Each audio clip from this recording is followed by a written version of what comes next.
One. Hi everyone, it's your girl Jay, of course, with the ever so lovely. All right, guys, this is the last episode we're doing. Hi, I'm Jazz. Oh wait, that was a little egg yolk. You were like, "Hi, I'm Jazz." Bling bling. My voice went lower. It was so when hi. I went hi. You're like, "Hi, Jazz." I hate that me saying that now. That's on the internet. It's like I feel like one day somebody's gonna make a compilation of the foolish things I do on this show, and then be like Korea Boo or something like that. I mean, I'm already working on it. I know it. Sting operation. Hello everyone, welcome to the Sleepy Idol, a little bar on 34th and Crenshaw where you can sit back, relax, and talk K-pop with your amigos. Speaking of amigos, Jazz, what did you do this week? I went to New York. Concrete jungle where dreams are made of? Okay, guys, I'm trying to be hip and young, all right? Even though that song came out 30 years ago. What did you do in New York? I went to a restaurant, and then I went to a club. Hey! And I went home. What did you do at the club? I don't even. Oh my God. What do you do at a club? Hey. I sat there because then I was tired. Did you There was a piano bar. I mean, not piano. Well, yeah, I guess there was a piano bar. Ooh. It was like piano karaoke, but none of us did like any of it because by the time one of our friends was gonna sing, we were trying to leave. So dang. He was like, Wrap it up. He wasn't coming up next, so we were just like, let's just go. Dang. Yeah. That's the one thing that I'm like, it's not, I mean, I don't know what they would do, but like, yeah, I hate with like karaoke bars or whatever, how you sign up, and sometimes the signups are so long, you'll go like hours, well, not hours, but like you have to wait a long time. Like, that's not fun. I don't really like that aspect. But was the club a K-pop club, or was it like a regular club? No. Oh. I heard they do that a lot in New York. Oh, I don't know. I don't know New York. Oh. I have a friend that lives there, and I wouldn't really call him a friend. Ooh. I have somebody I know. Or enemy. Honestly, not an enemy. As somebody who was a friend, but now is just like a unfortunate acquaintance. All right, so the show's over. Acquaintance. You know, when you just drift apart from somebody. But he had said that there's a lot of K-pop like clubs and stuff like that. But he said, if you guys can maybe confirm, he said that some of them are like creepy. Like for some reason, K-pop club nights attract creepers. I can see that. Unless I guess you go to the gay club. I don't know. That's what somebody said. But yeah, I was like, that's sad to know, because I'm sure K-pop club night attracts a lot of young people. So the E-tooks of the world. That's probably why there's creepers. Which is sad. Oh, yeah. Like, oh my God. Do you think they even like K-pop, or they just are like, oh, a lot of young girls are into K-pop? Probably both. Gross. Well, if you're a creeper, just don't creep somewhere. Well, not creep somebody out somewhere else. Creep on people your own age. So creep on yourself. Exactly. Look in the mirror and creep on yourself, and really understand the vibe you be putting out. All right. As for me, I didn't do anything because I am a loser, flop, dummy. No, just kidding. I was originally gonna do that. Do what? It's nice. Do nothing. Oh. Doing nothing's fun. To an extent. Because if you do nothing all the time, then it starts to become like you don't appreciate it. Yeah. But you don't do nothing all the time. I feel like you do a lot of stuff. Me? Did you go somewhere? Yeah. This weekend I didn't go anywhere. Not this weekend, last week. Oh yeah, last weekend I went to New York, but see? You copied me, so I didn't want to expose you. Anyway, didn't you go to like a baseball game? What? I don't know. What did you do there? I went to. Oh no, you went to a musical. Yeah, I went to Lion King the musical, and it was crazy. I didn't do that. You said you already saw it though. Oh, that was like a long time ago. Dang. Oh, you're calling me late? Like 10 or 12. Are you saying I'm late and lusty? I mean, you are. Damn. But, I wasn't saying that. Oh, I don't even have my wig on, so I can't even get it snatched. Well, I went, and it was actually kind of crazy because there I am sitting in like the middle section, and everyone knows it starts with like the Circle of Life song, that iconic chant, Na Samenya. And so we're like sitting there, and like me and my family were really excited. And so it starts Na Samenya, Na Samenya. The actor on stage, like mid stage, is losing their voice, and I'm just like, is this real? Like, because it was my first time watching a Broadway show. Joined in. So I listen. Literally, like, she does that, and then all of a sudden, it's like, we need help, right? And then there's a spotlight that starts, like shining on the audience. It shines right on me. And they're like, Jennifer, sing! Oh, I was like, as soon as you... Oh, no! Not jazz singing. Or is freezing. Hold on. Spotlight. Wait. I actually turned off my... What the hell? Okay, there we go. I feel like I was afraid when it started raining because I was like, is it gonna mess with the connection? I feel like that's what's happening. Can you hear me? Yeah. Okay. Yeah. So. Oh my gosh. Sorry. Okay. Why is my computer doing this? Oh, was it your computer that froze? No, I don't know. But I was talking about, like, you know when you try to rewind on YouTube and it sticks, so wherever you put your mouse, it follows? I don't know how to describe it. Like on a live stream or just in a video? Just like a video in general. Like, oh, like it keeps going back to the same spot even though you're trying to move it? Not so much that. It's like you are moving your mouse and it will follow wherever your mouse is going. Oh, yeah. Even though you're no longer clicking. Yeah. That's what it was doing. And I was getting confused. Oh, okay. Well, yeah. Oh, okay. Andre says, I'm waiting for the Lion King musical to come to Ohio. Oh, I didn't even know that. Like, is every musical, like, Broadway? Like, if it's, like, is there, like, I know there's, like, a Chicago Broadway. Oh, okay. I don't think so. I mean, there's travel, like, because places have their own theaters, but I don't think they're technically Broadway. Oh, okay. So that's reserved to New York. I think so. Because, like, England has their... Oh, West End? Yeah, there, I was going to say East End. North End. That's interesting. Yeah, another thing that I thought was quite interesting when I saw The Lion King was how small it was. Like, I don't know. I've always had this, like, grandiose image of what it meant to, like, be on Broadway and what a Broadway show was. So the fact that it was giving, like, high school auditorium size, and there wasn't really that many people in the cast either. I was like, wow, this is, I mean, it was still impressive, like the actual show and what they managed to pull off with such a, well, what I deemed as like a kind of small cast. But I was just really, really shocked with how like small it was and how like, I don't know, intimate it was too. Like my seats weren't even that good, but I could see everything, you know?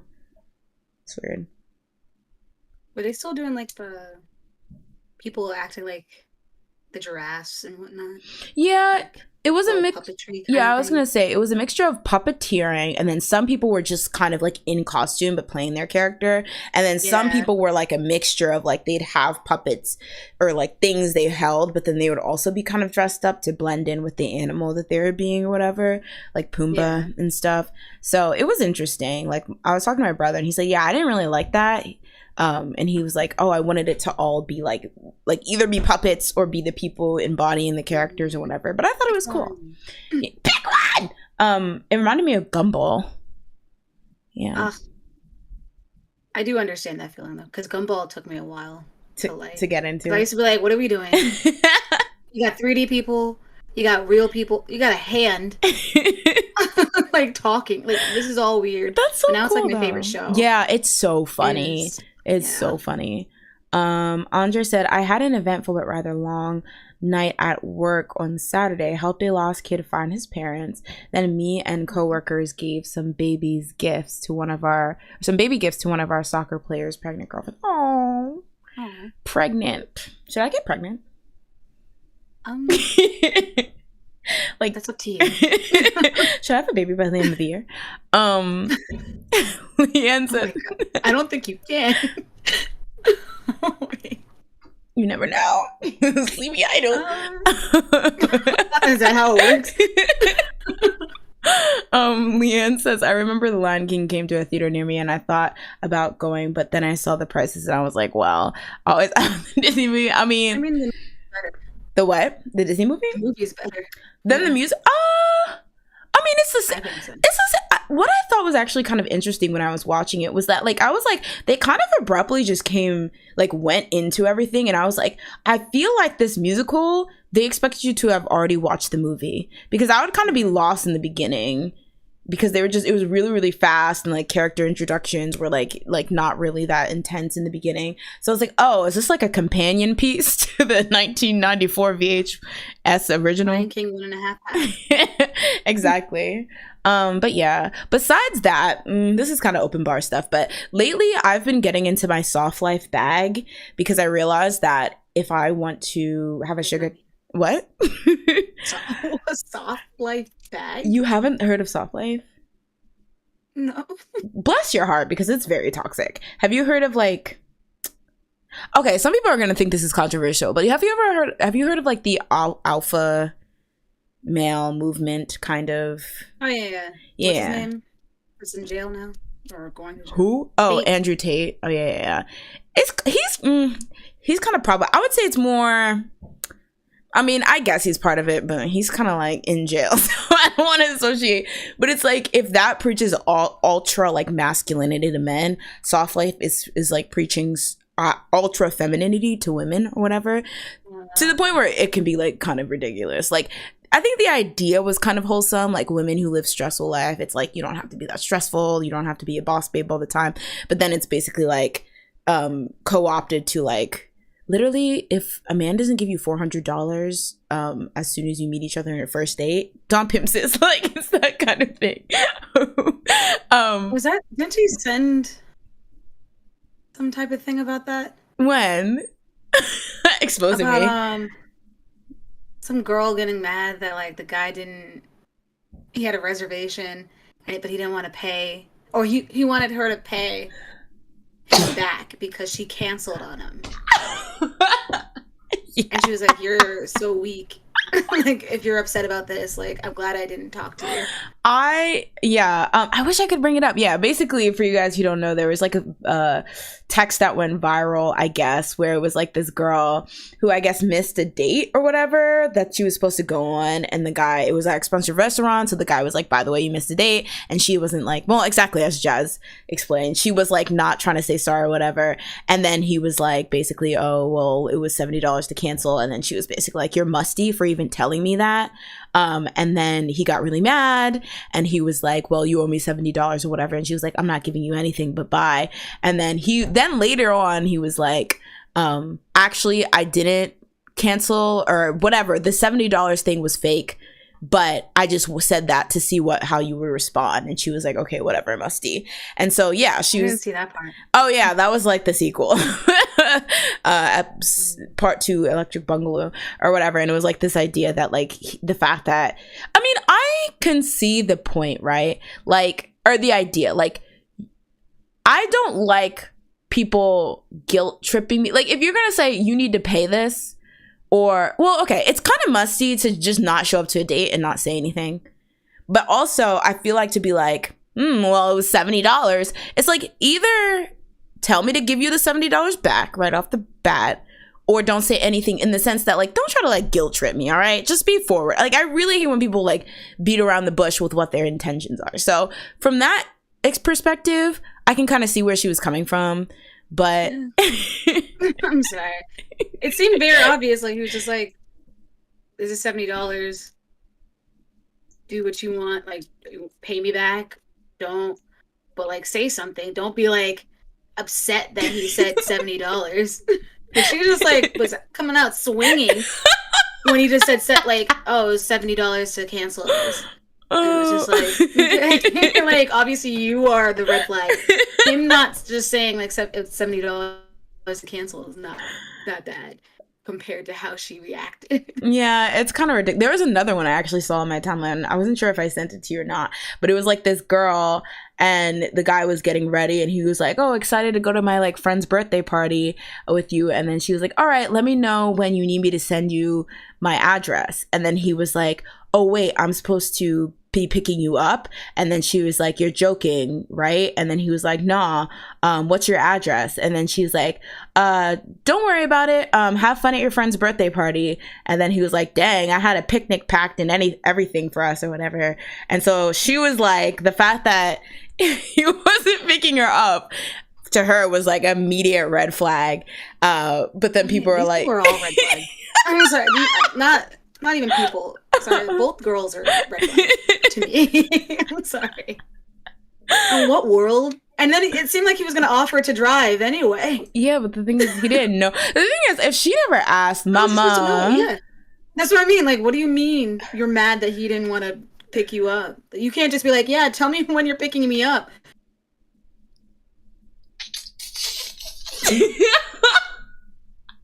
Not the femininity warriors pausing Jasmine. They're like, no more of her slander. Let me see if I can get her back on. Wait, I forget how I'm supposed to do this. Yo, I really don't know. Is this my thing? What's going on? It's giving Susan. What's going on? Susan, you need to check the servers. All right. Hack the mainframe. It might be because it says my connection's fine. So it might be crusty, musty, dusty. What is it? Discord, because it's always giving me problems. Is it freezing on your end too? Is it freezing on your end too? Hold on, I have the YouTube and you talking at the same time. Double trouble. You just like YouTube doesn't freeze for me. Oh, but Discord is? Discord just... You don't... I guess it did freeze. I don't know. You just disappear. Damn. Okay, magician. I hate Discord. I'm sorry, Discord mods. Discord mods of the Discord. It's kind of crusty, because I feel like anytime I've ever had problems with streaming, it's because of Discord. I swear. Since I've gotten my computer, like my new computer. But yeah, we've determined that the soft life girlies are cutting off your internet because they're tired of your slander. Are those soft girls? Because they seem like they're kind of like... Hard. I don't even know. Not even hard, just spiky. I mean, I feel like it's all like, they're all like branches of each other. Because I don't think that everyone who like some people, soft life is just taking bubble baths and getting your toes painted every week. Like that would be... soft life, not being like, a man's not gonna pick me up without me asking. Like, that's not soft. That's just you being stupid. The telepathy girlies. I can see where it comes from, but yeah, I feel like some people take it too far. And to be fair, it's the internet, so people might be acting up for the internet. But I'm trying to get in my soft life bag because I feel like I used to be so like fanciful and like have like crushes and like, you know, be delusional and stuff like that. But I feel like I've hardened. So I've recently took it upon myself to start watching more shoujo anime because I feel like back in the day when I watched that, literally if a leaf dropped from the ground too hard, I would break into tears. Like it would be so like you were just you know, in touch with your emotions. But honestly, the shoujo girls on Twitter, they're eons. Like I thought I was a shoujo girly, but they really just know all their stuff. But there's like a lot of good recommendations. So two of the ones I've been watching is Yona of the Dawn, which is like... Oh, I know that one. You watched it? No, I've read parts of it. Oh, okay. Yeah, That's the redhead girl, right? Mm-hmm. And the dragons. Yes. Yeah. I was debating whether I should read it or watch it, because I know one of the things with the anime is that it doesn't finish like the manga. Like it cut off, and then I think it was made in 2011, so it's pretty much... I mean, I guess that makes sense. Yeah, it's pretty much confirmed. I feel like I hop in randomly and read like a random chapter sometimes. What? You were just like, okay, itty bitty marimo. Who are these people? Just to see like where they are. I know the people. The people don't really change. Well, there's like the whole arc where they meet all the dragons. Oh, well, yeah, no, like I feel like I read all of that. Okay. Okay, yeah. But then after that, it's like I feel like I just hop in and I'm like, what are they doing? No, that actually makes sense. Because I was thinking there's like a manga that I was reading and I kind of just fell off. And then I was just kind of like, I want to know how this ends, but I don't want to like, because there was a lot of chapters between where I fell off and where they currently, it already ended, but how many there is to go. And I'm like, should I just, you know, hold out until I have time or I have interest in reading this again? Or should I just figure out what happens to these people? So I'm just kind of like, well, that was nice. So, but yeah, that actually makes a lot of sense though. But yeah. And besides that, there's another one called Loving Yamada-san to level 999 or something. It's one of those game things. You know what? And that's the one thing that almost turned me off. But it's actually a cute premise. Basically, it's this girl who she's dating this boy, and one of the things is that he got her into this like online type like fighting. What is it, MMO, whatever game, and that was how they kind of like bonded and stuff. And then one day he breaks up with her, and he's like, "I've met someone else in the game who I want to start dating."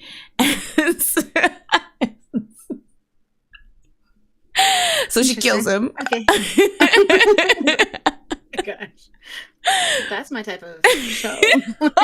Turns dark out of nowhere. I like that. It's just her evading the cops because she's on the lam. But yeah, so they break up, and she's like depressed, but she's like, no, I'm gonna like show him what he's been missing. So there's like a festival type con thing for the game that's happening later. So she wants to like have this makeover, get nice clothes and stuff like that, and then run into him at it, because she knows that he's gonna go or whatever. But then when she's there, she runs into him, but he's there with his girlfriend, and so she immediately like crumbles because she's like, I didn't realize it would hurt this much to see him with his girlfriend. And then she's also embarrassed because she's looking good, but she's alone, and he's not gonna care him from his girlfriend. Yeah. And so she randomly just runs into this guy, and she's like, oh, this is my boyfriend or whatever. And it turns out to be this legendary gamer, like basically like, I don't even know, ninja or some shit. I guess the equivalent of a ninja, but he's hot. Oh, well, I guess Ninja's wife finds him hot, and other people, but he's like supposed to be very hot. But one of the things that I was like, the main character girl, and I was just kind of like, the main character girl, she's in college. I don't know if she's first year, second year, or whatever, but the guy that's her love interest is a high schooler. He's a junior in high school. I was like, girl, stand up. That's why I can't get into shoujo anymore. Like, it's just like everyone's 10. Like, what the heck? I was gagged a little. But I don't know. She might be like first year. I don't really know what would be in like whatever was there. But I was like, girl, we chasing after high schoolers now? Come on. But it seemed really cute. I kind of I needed to catch up, but it's cute. Oh yeah. Yes, Yamada. Yeah, I was another one where I was like, should I just read the manga? I don't know. Have you read any manga or watched any anime lately? Damn, you're too busy being a gamer girl. You should. Well, first of all, I do watch anime. Yeah, I was gonna say. I don't want to say like I've never watched anime in my entire life. But I don't know. It's too much work. How is it? I mean, that's true. I was gonna say. But I watch other shows. It's so bad. Like Yellow Jackets. Go watch. Yeah. Good show. We stand.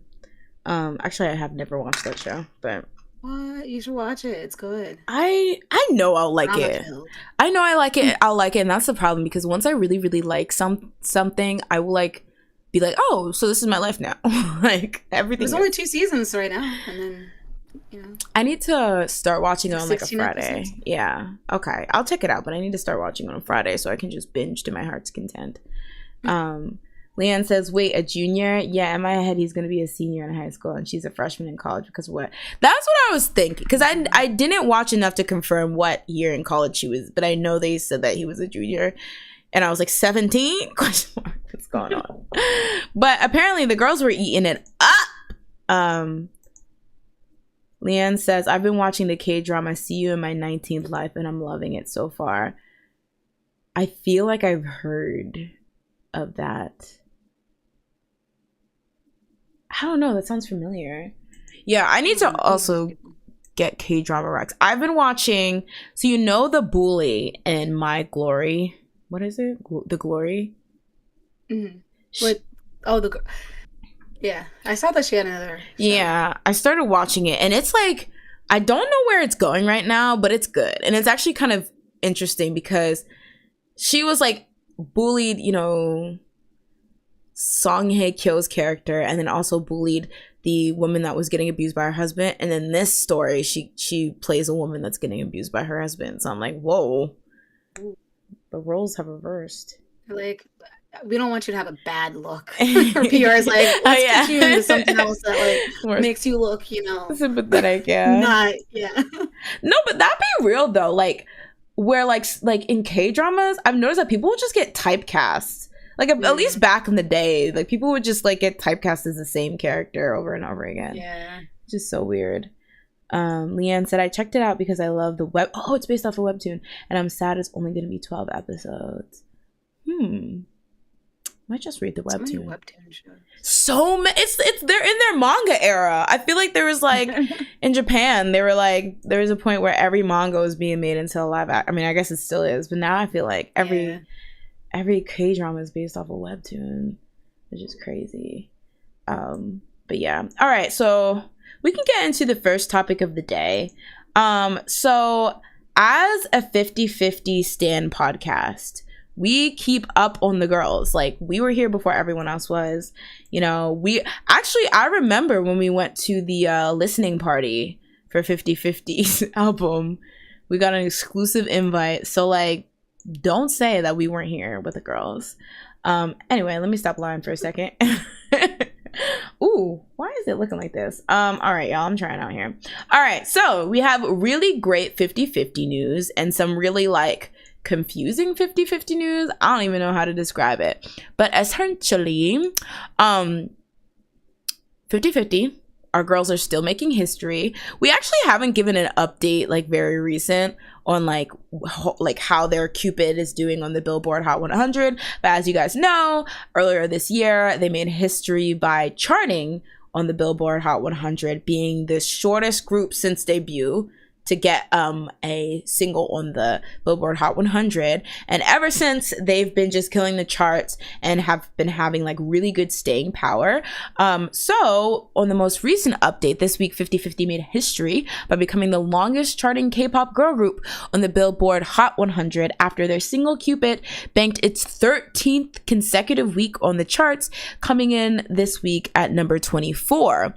So they would be replacing Blackpink, who set the record back in 2009 with the song Kiss and Make Up, which was a collab with Dua Lipa. So congrats to them. Also, I think, wait, what song? Kiss and Make Up. Don't ask me to sing it because I forgot how it goes. I thought it would be Ice Cream with Selena. Yeah, because I don't know what I mean, the Dua Lipa. I remember the Dua Lipa one, but I cannot, like, I mean, I like the Dua Lipa one, but I cannot remember how it goes. The Selena one, though, I feel like that was like a lot of heavy front loading and then it fell off the charts, if I can recall. I think it was one of those, but I do remember that charting decently as well. But yeah, so kudos to them. Also, apparently they're going to be on the Barbie soundtrack as well. I don't know if we talked about that, but yeah. I think a couple of weeks ago we did. Okay, yeah. So I think Cupid's going to be on the soundtrack, and then they're also releasing a new song with that girl who made that song. I got a white boy in Houston. He eat me lobster drops to everyone in the hops to everyone. Don't make that face. Who? You guys. I got a white boy in my Rasta. He be feeding me pasta lobster. Ice Spice? No. Ice Spice has a song with Nicki Minaj, but they have a song. I swear they have a song with that lobster pasta girl.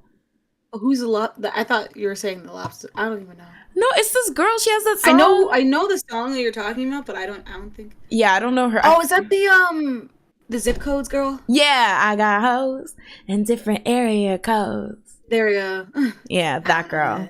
I mean, I think why my mom told me about that song. I was like, oh, is that what it's called? Dang. I had no idea. That's fly of her. Wait, is this one of those things where like you kind of know the song, but it's a TikTok hit, so you don't know the song? Oh, okay. Well, listen. Wait. Andre says, I've been seeing that specific verse on Twitter, and I'm like, who is that? Yeah, that like is in every TikTok I watch. Hallie. But Hallie, that's her name? Yeah. How's it spelled? Kali. Oh, Callie. Okay, I thought you said Hallie. Okay, thank you, Jordy. Yes, her name is Callie. Thank you. Also, welcome to the stream. But yes, but there isn't all. What am I gonna say? There's trouble in paradise because while they just banked this feat, there's been some trouble with their label apparently, and people trying to snatch them up. All right, so on June 23rd, 50/50's label, ATTRAKT, released a statement revealing that... Isn't it ATTRAKT? Is it ATTRAKT? Oh, damn. Well, listen, That's how I've been reading it. That would make sense because literally it's just swapping out the K with the T. Okay, ATTRAKT. 50/50's label, ATTRAKT. ATTRAKT. Sound like a raid. Is there two T's in ATTRAKT? It might be. You might be saying it right, but no, I think that makes way more sense. But ATTRAKT. Yeah, they want to be different. See, y'all need to stop trying to be different. All right, just be the same. Squash individuality. Individuality. Be unique. Be the same. Stop trying. They released a statement, and in the statement they revealed that while getting ready for the group's upcoming promotions, another label attempted to poach them. Now, MC Mung, you're gonna stop, okay? BPM Entertainment, he's like, not again. You gotta put a halt in it. You're doing too much. We talked in the hallway for 2 seconds. I don't even think I talked to them. SM's in their diary, like, they've done it again, just crying in the corner. Like, I knew it. So in their statement, they said, while we were making preparations, another label approached the artists and tried luring them into breaking their exclusive contracts. This outside party, through slanderous allegations towards us, has been luring the artists into making a mistake by ignoring their legal contracts and signing with them. They mentioned how this attempt not only would possibly affect the fan support for the group, but they also said it could tarnish the image of a group that's only debuted 7 months ago and can seriously harm K-pop as an industry, in that it's promoting, breaking legal contracts.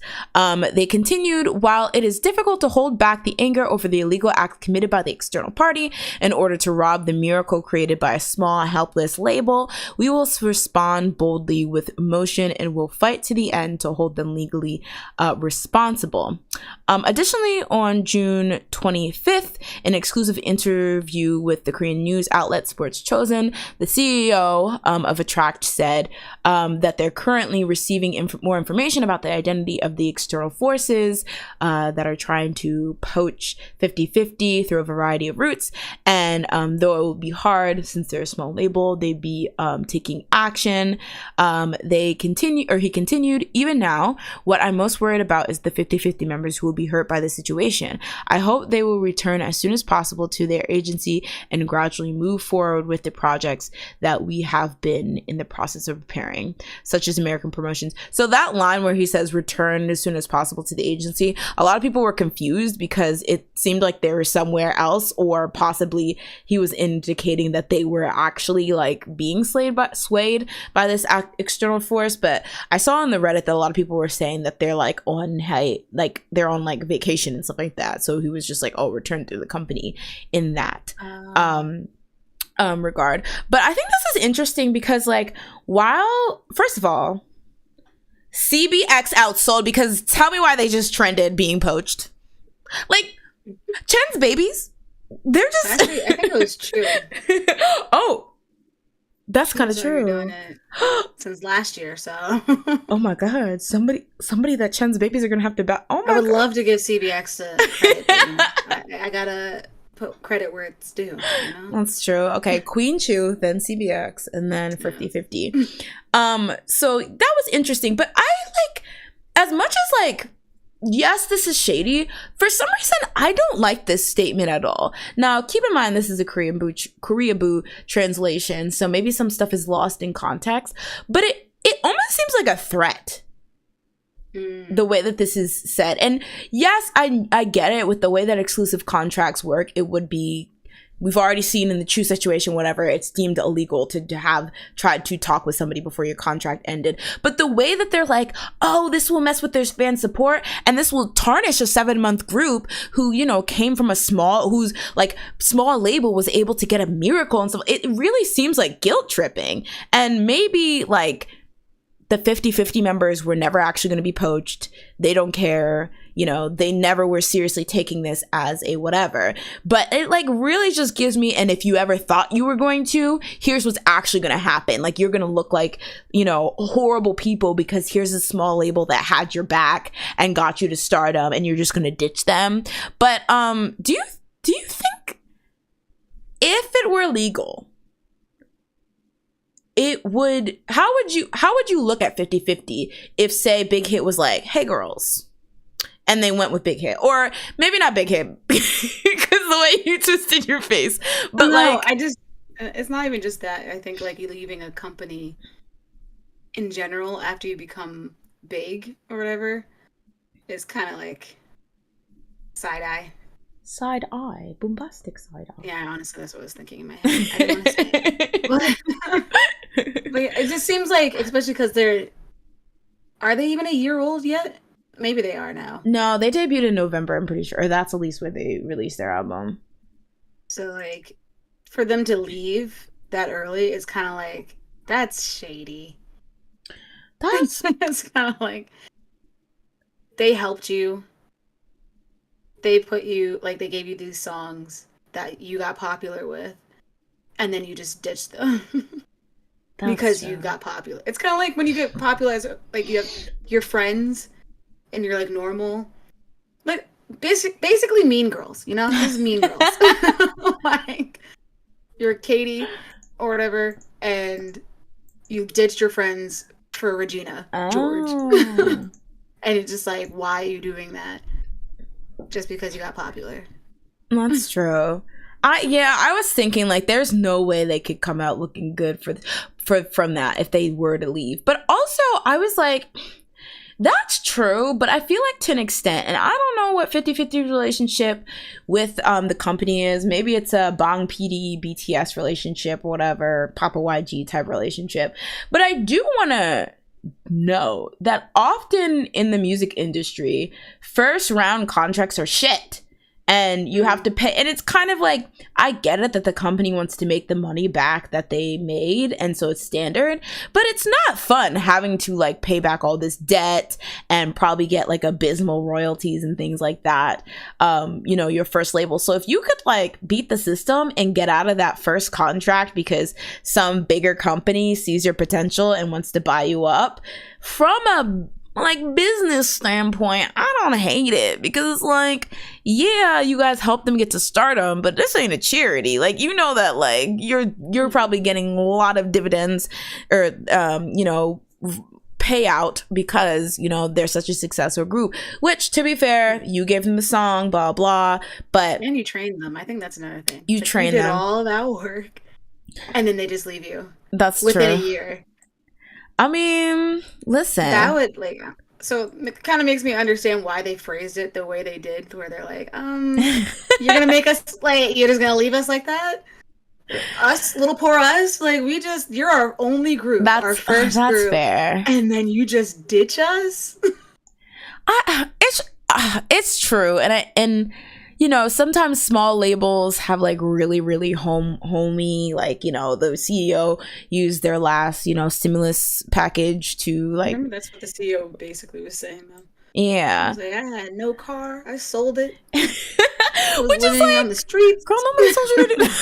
But yeah, I don't know. It's hard because I get it. Yeah. That kind of sucks if you were just trying to get these girls off the ground. But again, it's just like, well, you're getting like, you know, this is not a charity. You're getting money for this and stuff like that. And that was your thing. Like, if they were flopping, I'm sure, you know, you might have tried to make them work. But, you know, if they're flopping beyond belief, you would just be like, well, girls, we're going to have to disband or get you out of here or something like that.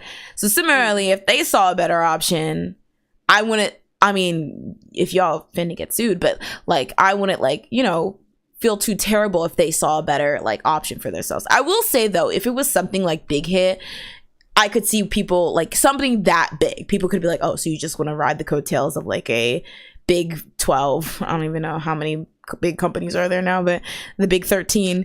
And also I would be like, that's not very smart, because this company, like you said, this is their like golden ticket. So hopefully if they're not BBC, they're gonna treat them like the golden goose they are and be like, oh my god, we would be nothing without you, you know. That's what I was thinking. Like, I could understand if they left if they're being mistreated, but it seems like they're getting good opportunities. The fact that they're on the new Barbie, that's true. That's just, I feel like that's new. That just became a thing this year, and like somehow they got on the soundtrack for it. So I don't know. I don't know what goes on behind the like closed doors though. So true. They could be getting 1 cent for each listen. Splitting 1 cent 4 ways. Oh god. Leon says something about the way they worded their statement is so funny to me. We're just a little company. That's true. But are they not? Small company. That's true. Who are they? You couldn't even say their name. You're like, is it ATTRAKT? Is it ATTRAKT? Is it a rat? I don't know. That's true. Wait, you got him there. Andre says, I heard Warner Music Korea, who also distributes their music, was trying to poach them. Well, it's just like odd. Like, how are they trying to poach them if they already work with them? I guess they're like, we don't only want the distribution rights, we want the, I don't even know what other rights, publishing rights. Didn't they sign with them? They signed, but I think one of the things they did this year. I think it's just managing and distribution, right? So then they were like, we just want you completely. Maybe they're like, ATTRAKT doesn't know what they're doing. All right, Tesseract couldn't even, manage their way out of a paper bag. Okay, the Avengers are coming.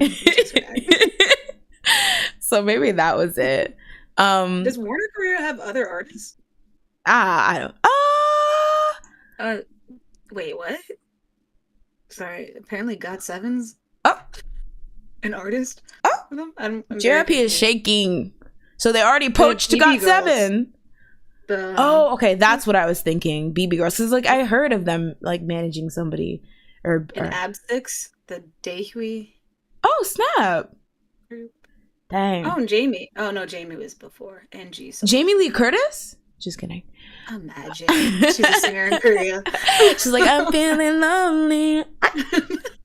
Oh gosh. How dare you? 60-year-old woman. Aegyo knows no age. Thank you. Sometimes it does. Leanne says, maybe this isn't fair, but at the end of the day, a company is a business, not a family. So I wouldn't hold it against the girls if they wanted to try to get production. That's what I'm saying. But I definitely think the average netizen will not let them just cook with it's a good business decision. They'll be like, you unloyal. Like, I wonder if like, because somebody in the Reddit comments where I read this, which I'm not sure because people love twist and fables and stuff, said that somebody at one point tried to buy BTS from Big Hit. Imagine if they're like, well, bye. Like, would people be... Maybe they would have been big. Oh my god. They're already... Oh, this was after they got big. I think this was like probably maybe I Need You era. Oh, okay. Maybe. I thought you meant like earlier on, like... Oh. Like then. I think maybe... I mean, that was pretty early on. That was only 2 years, but I would imagine it was when they were starting to gain some traction because, I mean, technically they did win the Rookie of the Year when they debuted. So maybe somebody was like, Mori, or what is that song? I want a big house, big cars, and big things. Listen, the Bora Hays are going to come for me. And Jasmine, you're going to have to protect me, all right? I have nothing to do with this situation. But yeah, SM wanted BTS when? Quando? Imagine SM with BTS. SM, it just would not work. I'm sorry. I think it would. It just would be interesting. I think if you are the golden goose of any small to medium company, why would you leave for a company that has already successful groups? Because you're not going to be the... First of all, you like your bargaining chips on like your terms and stuff will go down because imagine you being like, I want this much. Excuse me, we have SNSD, TVXQ, BoA, Hot, like, you know. But if you're the top group at that time, you probably get good, like, I don't know, say in what you want. I mean, when you join compared to those other groups, because those other groups probably already still have contracts that are not in their favor, so then it's like that's true. you can just make your own that it's in your favor, so you might not get like as much like love, but you probably still get more money. That's true. But I feel like you're not as big as a share as their overall revenue, so they're like, well, if you act up, we literally have like years of back catalog that we're just making like money off of doing nothing. So if you think that like we're gonna bend to your little, we want a big house and big cars and yeah, they definitely wouldn't get as much they wouldn't that Run BTS thing. Well, maybe it would actually be a thing. Oh, the show they had stuff. Oh yeah. I was gonna say, I think, and the girls are gonna come for me, but I really think BTS pioneer. Listen, put the rake down, all right? Don't fight me, fight your mama. What are you about to say? I think BTS pioneered online content as a K-pop group. Okay, VIX was out here doing stuff every week. See, you just but did VIX want a big car, big? No, just kidding. Probably. I feel no, because okay, maybe I have blinders on because I hate boy groups. No, just kidding. Because VIX was out here. I was watching the amount of the Bangtan bombs. Was anyone doing anything that ran? GOT7 had their own show. When? The real GOT7 all the time, like since they debuted, they had like different seasons. I feel like BTS perfected. I feel like BTS pioneered making your own stuff. Like, okay, pioneer and perfected. The girls are gonna have to like. I'm fighting. Come on, y'all, army. Come on. Oh my God. I feel like they pioneered not needing to go on variety shows to pop off. Because the thing is, as much as GOT7 did that, they also had Jackson out here running variety circles around the girls. I feel like everyone had popularity through being relevant through variety. But no offense, BTS didn't, because they just weren't eaten in that way. Even though I feel like if they tried a bit harder, they could have, but like they really were just like, we're gonna do our stuff over here, and whoever wants to come along. We got a lot of content, but it wasn't like, okay, send them out here, send them out here, send them out here, send them. Like, I don't think any of them ever went viral like that, outside of just going viral for being BTS, for being on variety. But like I feel like their actual shows that they made themselves and the little content they made would go like viral. Like it was just like, I think that's their fans. I think they just had a good fandom. Because VIX, I'm telling you, like VIX did vlogs. They did stuff like basically weekly. And it was like I watched them all. But like if your fandom's not as big, you're not gonna get those viral moments. And those viral moments, in my opinion, are usually just viral moments within that fandom. But okay, that's fair, but I feel like am I turning purple? I feel like there's a reason their fandom was big, because they perfected and did the solo internet content so well. I mean, I guess. Stop bullying me! I mean, I just don't see it. Like, for me, in what I've seen from their Bangtan bombs or whatever, one, were they even translated for the longest time? Ooh, two, that was a sore spot. I don't know. It just seems like other people were doing the same thing. And it's just like, I see that it helped. It definitely helped, but like other groups were doing the same thing, and it worked for them. I think, okay, I will say here, being good for them. Maybe putting BTS on a pedestal in that regard is doing too much. But I will say, I think they pioneered literally being like, okay, whoa, I'm sounding like army. And why you think they didn't take that variety route can be on you. Whether you think it's because they were being silenced. I mean, they did go on variety. Or silent. They did, but I think it was like they shortly realized. I personally think, well, no, because people are going to drag me. Well, no, I personally think they shined when they were just together by themselves without any external forces. Like, I always felt like their like Bangtan bombs, their like little shows that they would do by themselves, when it was just them and not like an MC, they were always much more funnier. And I guess you could chalk that up to like, learning how to be on variety shows and stuff like that. Maybe they were like getting comfortable for it. But I feel like at one point they were like, why don't we just do this ourselves?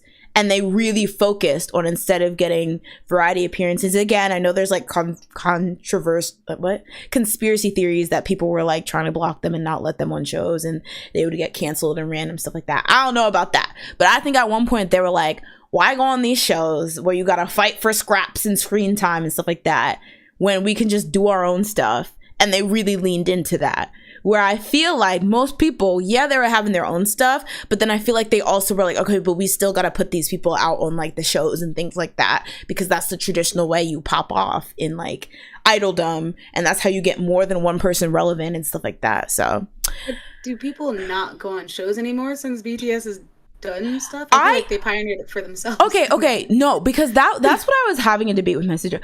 I feel like there is like a focus on like, you don't have to like literally, and I think maybe it could be a bad thing, but I feel like no, like everything's very internet based. I feel like yeah, there's like Saturday Market or whatever and stuff like that, and maybe I'm like aging myself, maybe I just don't know, but I do think that there's this focus on like, you can build your own fandom just by being like consistent on like different social media platforms. And you don't really, because like, who was the last really variety idol that literally blew up because they were eating on variety shows? I feel like we haven't had that.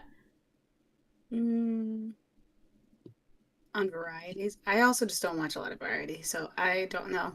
I don't know. Like, I mean, maybe somebody can tell me, because I tend to stick with watching varieties of people that I like. So maybe I'm wrong, but I feel like it hasn't been around. Somebody just like kind of blew up, just like like, you know, like a Jackson or like a Min back in the day, or like a Woo Young back in the day and stuff like that. Again, aging myself, so maybe I just don't know. But I feel like that's because people are like, yeah, I'll go on variety shows, I'll promote something. But if you really want to see my real personality, you got to go to my YouTube channel, or you got to go to a show where me and my group are the main characters. Like, there's no like MC, whatever. It's about us specifically. Like, I feel like maybe it's kind of cut off. I mean, I feel like, just look, like, how often do we have those type of like shows or festivals where it's just like 2 idols from each group and they're just doing shit? Like that idol dance competition or whatever. You know what I'm saying? That like dance, end of the year dance thing that they used to have. Like, it was like a show, that dance off and stuff, like a Star Golden Belt. Like, how many of those do we have? I feel like there's not a lot, because I feel like people are just. I think that's why people don't know any other groups other than their faves. Yeah, but I also think it's like people are like. Is that a good thing? It's not a good thing, but I think it like they pioneered it, like just being able to. And I think it's good for like if you're. I don't know. They pioneered being in the Western world. I mean, type stuff. It's giving that type of vibe to me, and it's just like, I just don't want to say that they did that. I just think that they didn't pioneer it. They just used it, and it worked for them. But I also think it is a good alternative for somebody who wouldn't be able to get on a variety show anyway, which I think is good. Like those smaller companies that would struggle to get appearances and stuff like that. It's like, okay, just make your own vlog, just make your own cover like thing. Like, you don't have to go on Inkigayo, you know, things like that. But I don't know, the girls, yeah, you're right. Wait. Leanne says Vix had their Vix TV show / vlog on YouTube. Dang. Yeah, I used to love them. I used to watch it all the time. I think B2B also did vlogs. B2B got the swag. I will say, I might be having my army goggles on, but I don't know. You said nobody was doing this, but they were. Okay. This is going to make me sound like Army. I do think that there's a difference between doing it first and popularizing it. Because I feel like there can be stuff that other people are doing it. But then I feel like if somebody does it really successful, then that inspires other people to be like, we should be doing that too, because looks what happened. And again, I don't know. because I didn't watch the VIX stuff. I didn't watch the BTB stuff. So I don't know how popular that is. And I feel like it is a hard gauge because it is something that is very fans based. But again, I feel like there's a reason why so many fans flock to them and that content. And you would hear people in like, you know, Beethoven's fourth movement video, like in the comment section, be like, Jungkook no jams, or what is it? Jimin no jams. Like, I still don't know what that is. I still don't know what that is. I lost the plot. I lost the context. Juicy J says, well, there was the whole thing of Jungkook being mistreated when he was on reality show. And after that, BTS wasn't really doing reality shows like other idols. Was that the thing where the dude want to eat his hamburgers? Do you remember that? No. First of all, not to be that person, but I remember Jungkook looking good on that episode. But he was on some like thing. No, he was actually a fixed guest on something. I think Kang Ho Dong was like on it. It was like a, you know, a kind of like Infinity Challenge type, Running Man type, where it was like a cast of people and they would do stuff. And I think he was a fixed member, but then there's like this thing where he like bought like hamburgers for the cast, and like some dude was like, we don't give a shit. No. Well, maybe he was vegan. Imagine. But the girls, you know, did not relent. BTS subs, nah, big hit cheap.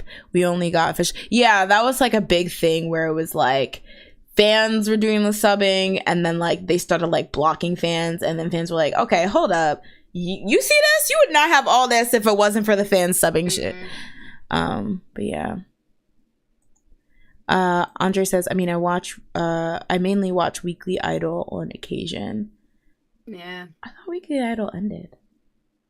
It did, but then I think it came back. Now it's like Kwanghee? I think. And then there's that other one that replaced Weekly Idol for 2 seconds, but now Weekly Idol is back, so it's like they're just, I guess they're both on still? I don't know. Wait, was that the one that Donnie and Connie also hosted? Were they hosting that? I thought it was like a lady and a guy. I swear that Donnie and Connie were hosting another one that was called like Idol Room or whatever. Oh yeah, I think that's the one I was thinking. Oh, okay, yeah. I was like, dang, too many. Are they? Yeah, I don't know if it's still on. Oh, it is them. Oh no, it's like one season. Okay. Dang. It went from, how was that one season? It says 2018 to 2020. That is not one season. That one season was 2 years long. That's how you lock them in the contract, so you don't have to give them more money. You're like, this is a 39 episode season. Hi Trevi Boo, welcome to the stream. Juicy J says, also I think more companies are doing more solo variety content for their groups to control the narrative and how they are portrayed. They want the image of their idols to be portrayed. Interesting. That's interesting. I mean, the way I kind of saw it, like, you know how there was like this kind of like, and I'm not saying I agree, but there was like this kind of conclusion that like second gen and maybe like early third gen was really good at variety, and then like the like idols after that weren't very good.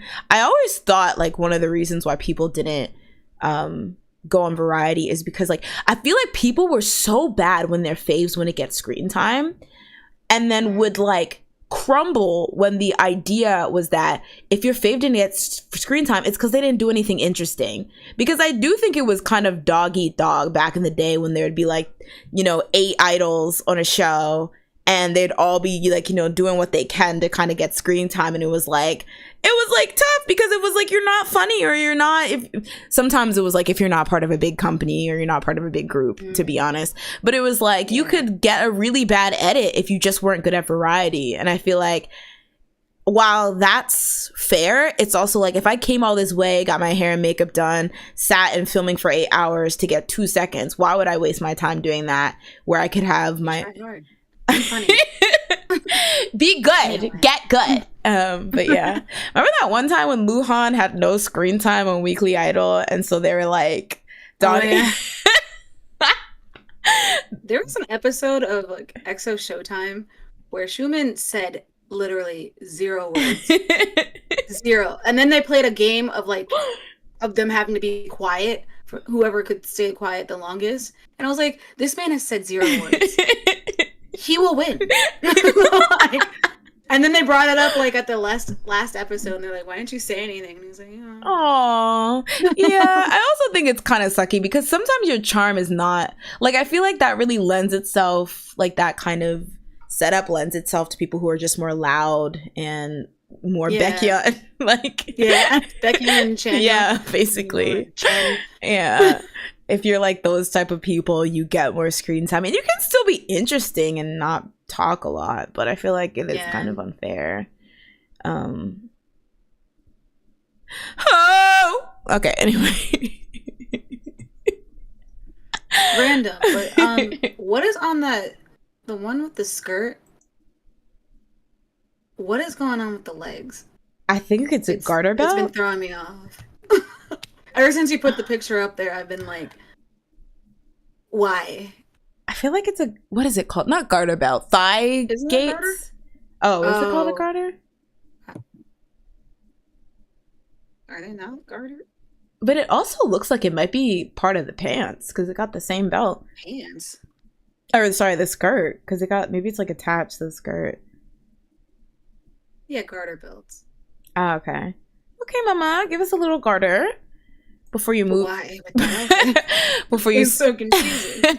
Before you switch to big hit, yes, give us a garter moment. Oh gosh, imagine. Then there's gonna be like people saying like, "Oh, 50-50 is taking what New Jeans should have had." Uh-oh. They're like, "Stay in the middle, stay in the middle." They just sing their song. It's like, it's not called Attention anymore. It's just not Attention. What is it? What is that one? Ditto? Oh my god. Yeah, Ditto. It's like Also. That's what it's gonna be called. As well. V says, I don't really like how the MCs treat K-pop artists on their shows. I'm glad the groups do their own stuff. It depends. Yeah, it can be hard. I don't know. Well, what do you mean by it depends? Sometimes they can be a little like,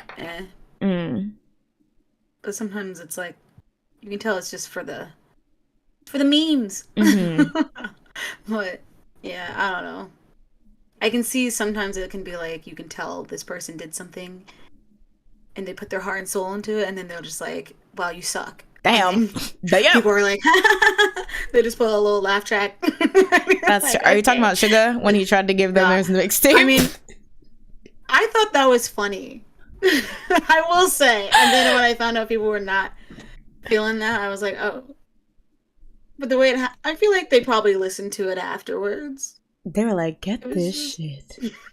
They said, my ears are bleeding. I can't hear it anymore. Anyway, turn it off. I feel bad. Yeah, I remember the girls. The Bora Hayes were out of, like, they were angry. And it was kind of embarrassing because I was like, he did. Yeah. But I was like, see, that's when I knew, you know, that is a hustler. Because the fact that he went on that show and he was like, let me try to get this the theme song of this crusty show so I will have free promo. Crusty. Okay, you know, maybe that was a bit mean. Of this show that is not so crusty. That way we would get free promo. Like, that's a hustler.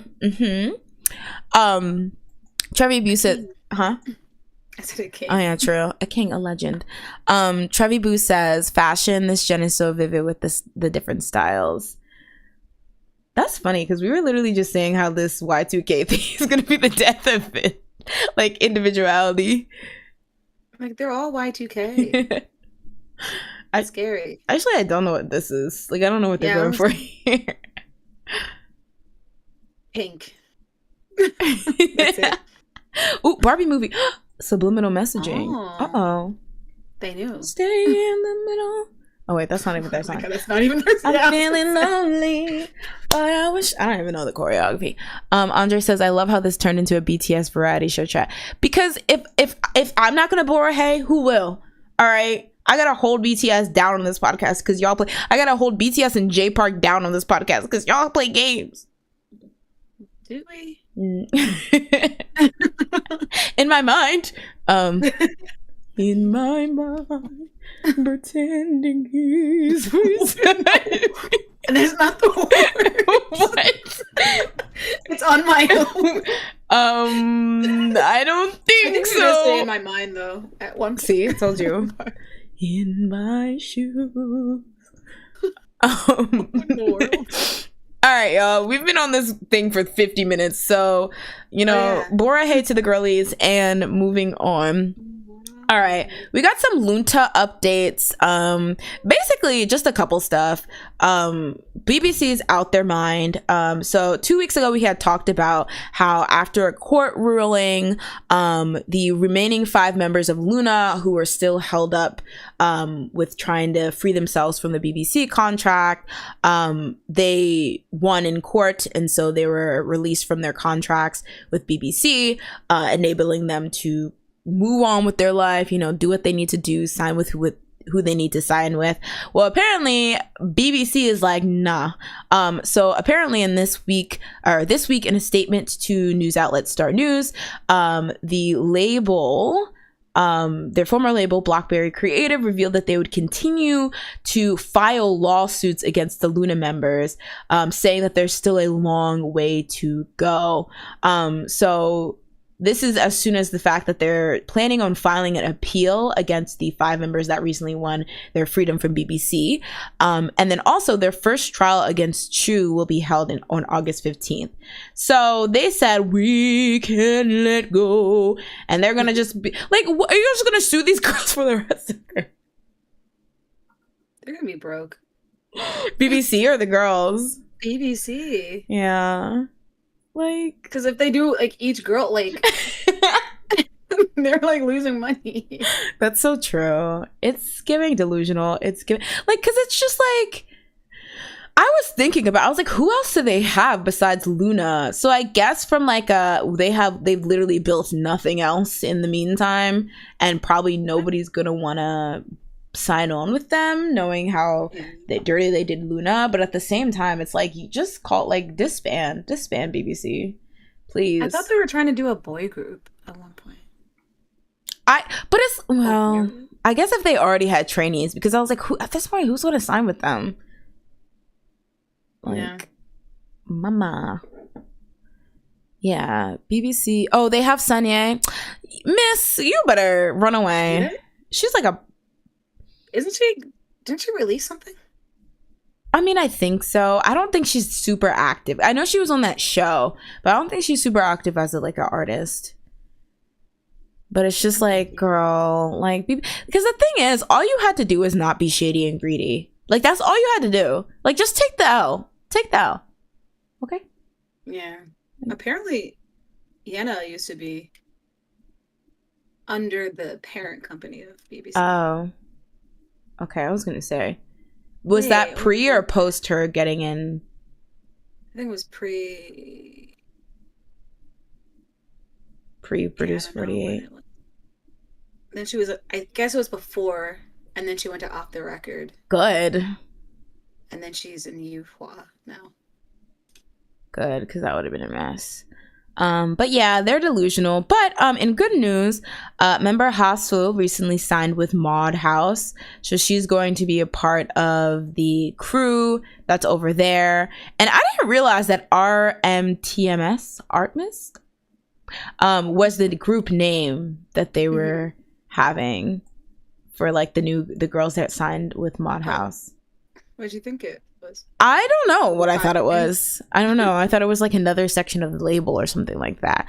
Because then it's going to be the girls who are in Odd Eye Circle being in Odd Eye Circle, and then the other two going to be in Art. Or they're saying it's all of them in Artemis. And then Odd Eye Circle is just a side group. Like, okay. How it was before. Interesting. Okay, well that's cool. Because I feel like it's nice that there's so many of them that signed under the same label, so they can like do stuff together. Because at first when they said Odd Eye Circle is coming back, I was like, so then that one, I forgot what member it is. Because like, wasn't it like 4 people signed? Yeah. And 3 of them are in Odd Eye Circle. And I was like, if those 3 are going to be in Odd Eye Circle, what about the 4th girl? Yeah. That's kind of like, that's awkward. She'll wait for them. She'll be like, come back now. Come back soon. They're apparently going on tour in Europe too. And I'm like, dang, Mod House with the wins. So we will do what freaking BBC did not do in the last year. I was gonna say, if they literally just take all the complaints that LOONA stans have ever had, like for LOONA from because of BBC, and just are like, all right, we made a checklist of what we need to do, like goals. Yeah. But yeah, that's good. I'm glad. They should if they do lore, they should make like a bad guy or something, and it should be like something like BBC, but like not like on the nose. It should be like, you know, people are like, wait a minute, this kind of alludes to that, like, you know. I could see BBC. I could see them be like, okay, one more for the lawsuit, I guess. Lawsuit 57. Can they sue for that? I actually don't know, because I never confirmed if this was true, but I heard that, like, well, I guess it wouldn't be a defamation because it's not real. Yeah. Interesting. Interesting and All right, y'all. So good luck to the girls. Do you want to talk about this New Jeans thing, or do you want to just skip it? I don't even, because I don't really know the historical part. Oh yeah, same. I don't want to like say something and then it's like, that's not what happened, and I'll like, okay, you're right. It might not have. That's true. I don't want people come in. Hey Hunty, welcome, and hey Andy, welcome to the stream. There was like okay, we'll save it for open bar and we'll do the podcast boyfriend updates first, but we can talk about it. I think if we talk about an open bar, because that's less structured, it'll be okay. If it's like more just like trying to piece together what the heck's happening. So with that being said,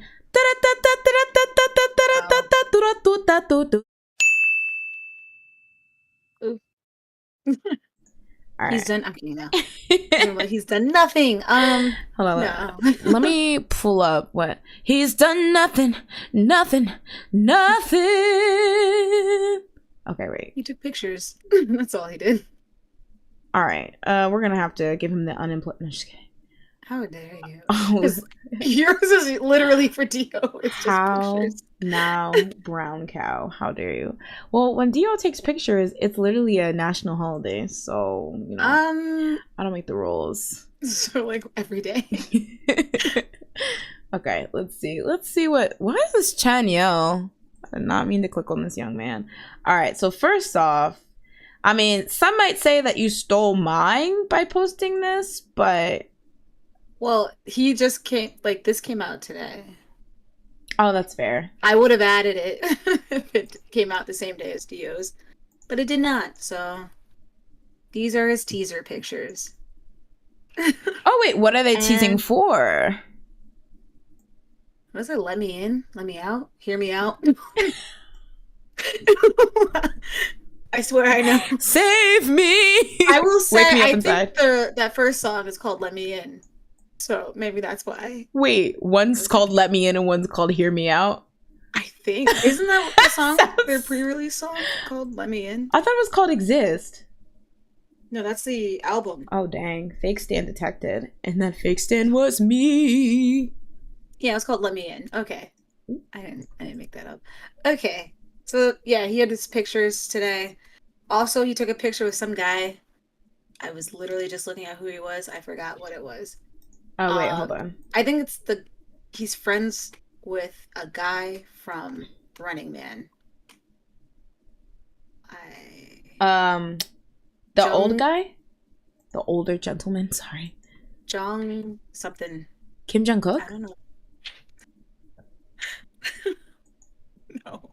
Wait, it's not Kim Jong-kook. Is it? Oh yeah, it is. This is Kim Jong-kook? No, it's his friend. They're friends. Oh my god, I was about to scream. Because when I looked it up, I was like, who is he? And it says Tiny, or whatever that is the best friend of Kim Jong-kook, one of the Running Man members, and a close friend to the cast. Aww. So Xiuminute took a picture with him, and that was cute. Okay. So cute. Xiuminute wig? Like, you're giving that Justin Bieber hair. I was like, get it. Okay, bring that wig. 2009. I said, baby. But, yes. So he did that, and he also took a picture with a fan, and apparently I was reading, like, a fan account. I didn't add it there, but they were saying, like, oh, his manager said not to take a picture, but he went to the bathroom with the fan and took a picture there. Oh, that's so sweet. Cute. That's really nice. That fan was probably like, oh my god, this is part of my Wattpad. Like, Wattpad. I gotta add it in. The manager. Yeah. Oh my god. Not like that.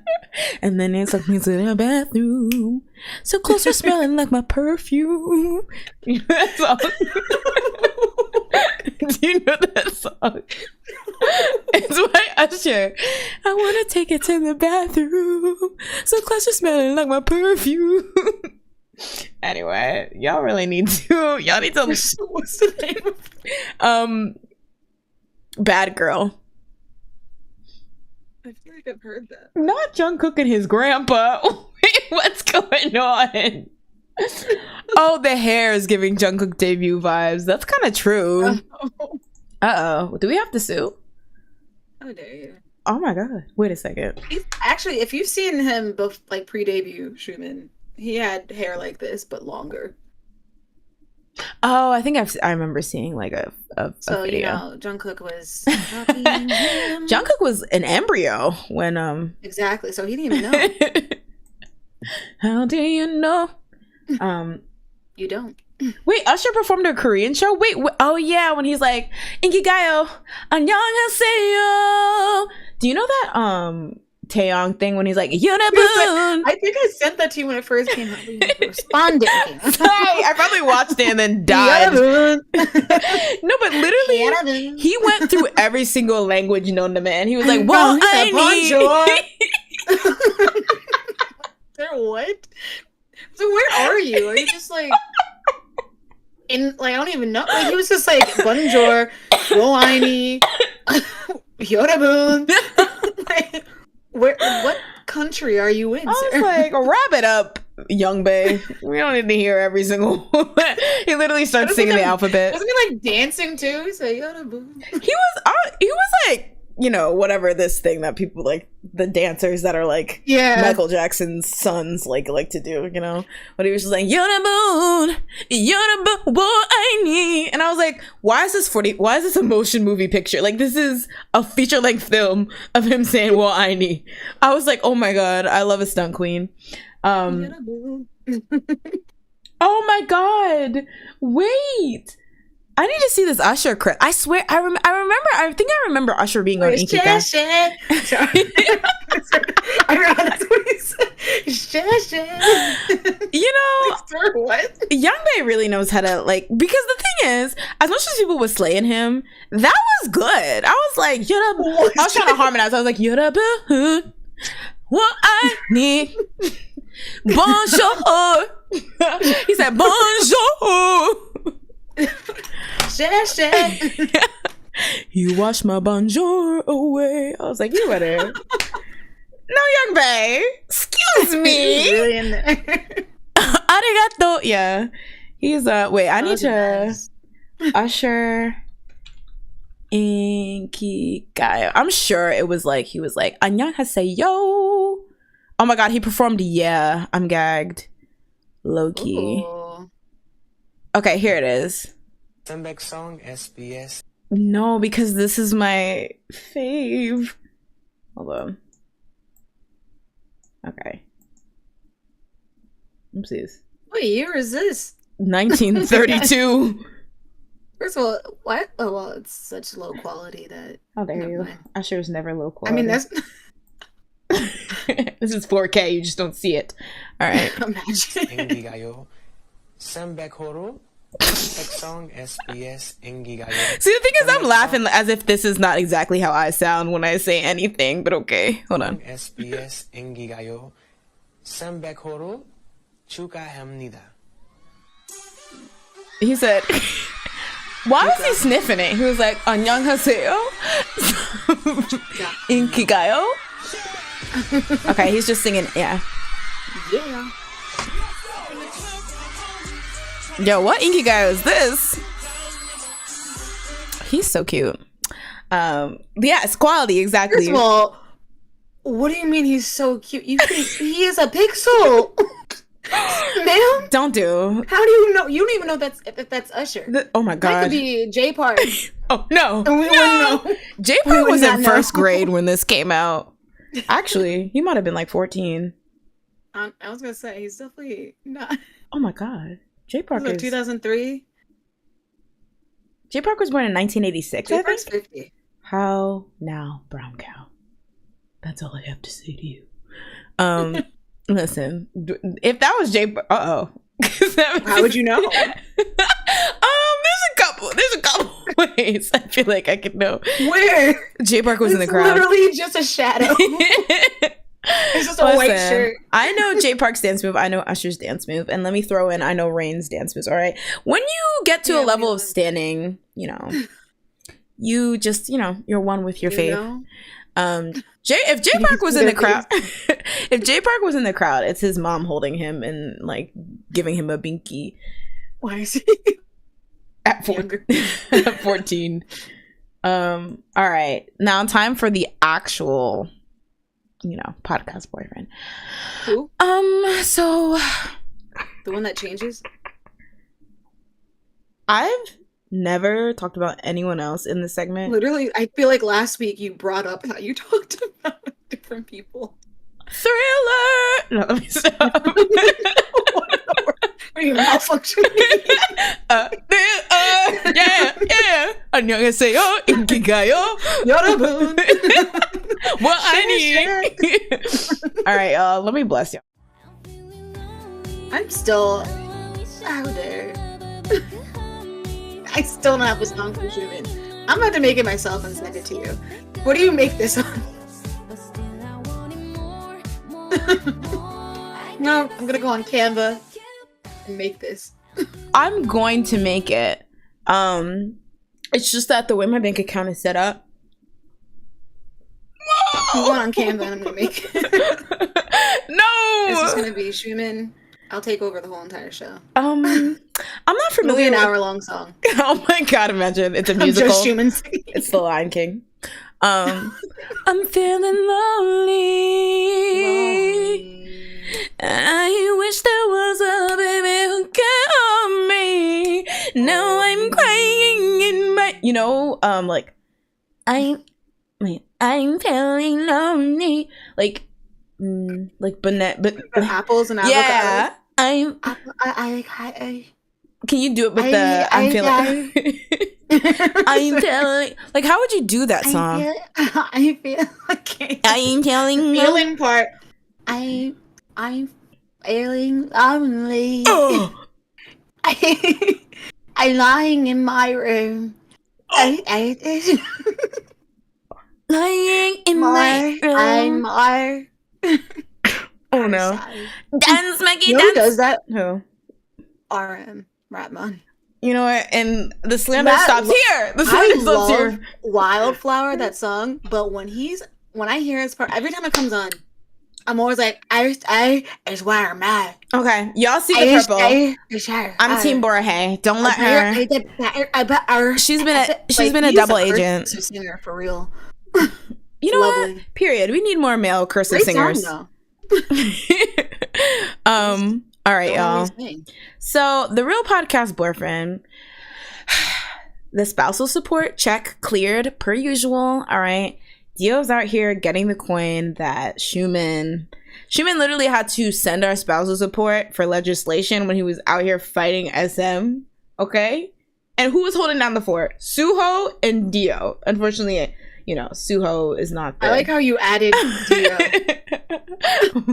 well, because I know Dio or Suho is ready to, like he did with Chris. So, you know, I have to factor him in. So. He'll probably fight me too. So, you know. But Dio was not out here doing anything. You know, he was just sitting there like, okay. I mean, you know, he's a gentle soul. Tell me how it goes. He was like, because I might join in if it works.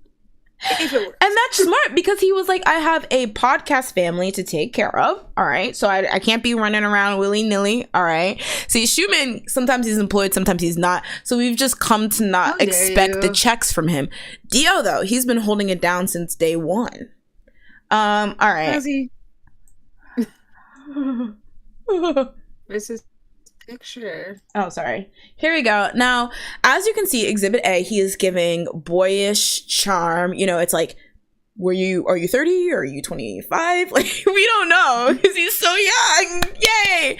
All right. And then he is curled up. Notice how he is in a way where you cannot see his back or how, you know, whether it's curved or not, because he knew that Jasmine was finna be a hater. So he was like, let me not even give her the ability to come for me in my posture.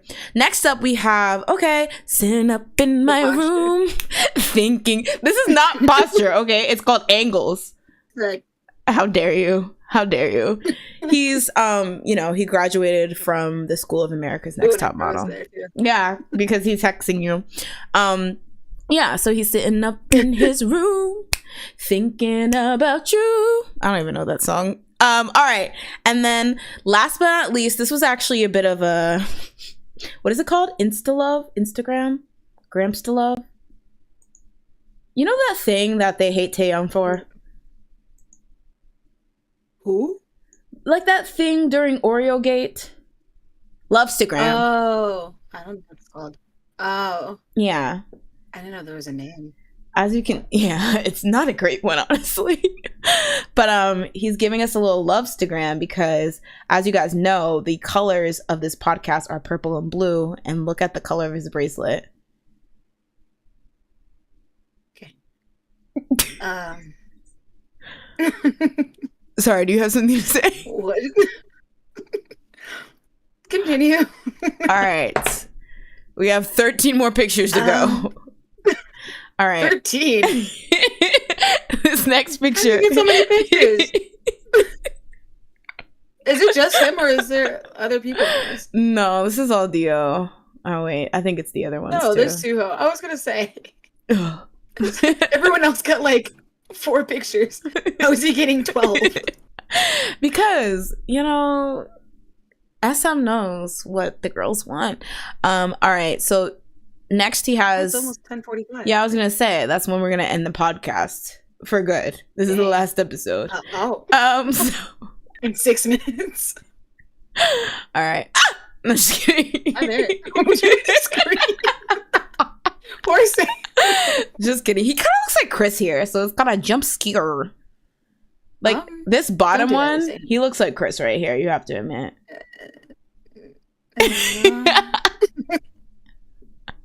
Yes, jump score. He looks like Chris. Oh my god, you cannot say that he doesn't look like Growl. His head shape's different. I guess that's true, but the hair, no. Chris has a pretty triangle ass head. Does he? I thought he has like I don't even know. A big head. Yeah, but I mean, I'm thinking more shape. Thank you, Andre. Yes. Isn't it like oval? And his is like a heart. I feel like depending on what Chris's hairstyle was like, he could have more of like no, wait, he looks like he has more of a heart hairstyle here. Who? Sehun. Yeah, I was saying he has like a heart shape. So does Chris. Chris has. I just not know what Chris looks like. Christopher. I deleted his face. Never from my eyes. Tao, welcome to the stream. All right, so that's all I had. But you know, the king is out here kinging. If you know, you know. All right. King is back. The king is back. All right. Did you want to talk about any of these songs? What did I list? I don't even know. I think I just put songs that came out last week. I only listened to the Shinee song, and I was confused. Oh, like how it sounded or the music video? How it sounded. I was like, where are we going? like it sounded like a song. Like it sounded like a song. It had a melody. It like was going one way, and then the chorus was like, I'm randomly just gonna have like boombox, like breakdance and type music in the, like, it just sounded like another song started playing, like somebody drove by with their car. What? And was blasting music, and it overtook what the song was actually. And then they drove by, and then it was back to normal. Like and each time the chorus happened, that's a car was just driving by. What? The radio blasting. Like, do you know, like, it just, like, you know how, like, when a car drives by with the loud music, it just, like, all you hear is that. and like when they drive away, it gets like quieter. But there was something playing underneath while this was. Was there? I don't even know. Because that sounds scary, but it also is kind of making me interested in listening to it. Yeah. Okay. Somebody. Yeah. They said it gives NCT, and I was thinking it sounded like an NCT. Oh, but apparently not a good one. It was just weird. But was it good? And I don't know. Like, it's just, it was weird. Like, I feel like if I listened to it again, maybe I would like it. But it was just like, I was just confused. Like, I just didn't know what I was listening for. Like, I would be like, okay, I'm getting it. And then the chorus, the second half of the chorus would happen, and I'd be like, what? Are we even the same? Like, I don't know music theory, but I was like, is this the same key? Are we in the same, like, zone of what was just playing? Is it like Savage, or what is the song that becomes a different song that aespa has? Next Level? No, not like that. Oh. Like, that seemed intentional, and it was one time. This, it was like every time the chorus happened, it was like breakdancing music in the like randomly. What does that mean? Like, I don't know how to describe. Like, it's like beatboxing. It's like, oh, like that, like randomly just playing. But it was like, it sounded like it was like a different key or something. Like something was off. Like sorry, like I've like after like how it kind of. Like when it has the after the chorus and it uses the I Will Survive sample, it kind of sounds a bit. Maybe. But worse. Oh. I mean, like, whereas, like, it really just didn't sound like it was supposed to be there in my head. Damn. That is like, well, the thing is, like, I feel, are you not straight up saying it's bad because it's shiny? Or is there actually that? And also, like, it sounded fun. Like, I don't know. It might be because it's also shiny, but like also it just seemed like it sounded like it was supposed to be good. It's just I don't know. If I listen to it again, maybe I'd like it, and I can finalize if I like it or if I just like it's a pass. You're gonna submit the final verdict. Oh wait, I think different beats per minute. Maybe that's what it is. Like, something happens where it's like, what just like, what are we doing? They're like, I don't even remember how it goes. I just remember that one part just being like, are you guys breaked? Like, what is going on? What is this music? That's interesting. Andre says, like, I know Shinee does these mismatched songs sometimes, but they're usually a cohesion about it. But it was like, IDK had to describe it. Dang! There was one part that I did like. I think that's why I also am like, maybe I'd like it. It was like I forgot what the words were. It was kind of like a little, I don't know if it was a rapping thing that they would say. Like they were saying, I don't even know. I just remember like each one of them said it at least once after the song, like by the time this song ended. Mm-hmm. And I just liked that section a lot. Like it sounded cool. What they were saying and how they were saying it. I just wish I remember how the song went. So I just know that's how I was thinking. I gotta But that beatboxing thing or whatever that was, I don't even know. You gotta listen to it. It's gonna be like, maybe I'm like off. Oh! Watch you be like boots and cats and oh!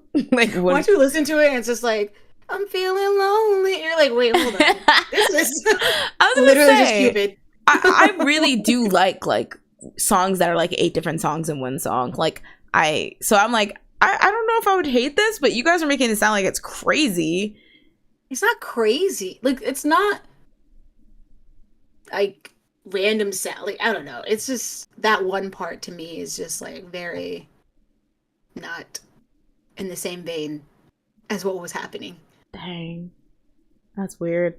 Andy says it sounded like a watered down Don't Call Me.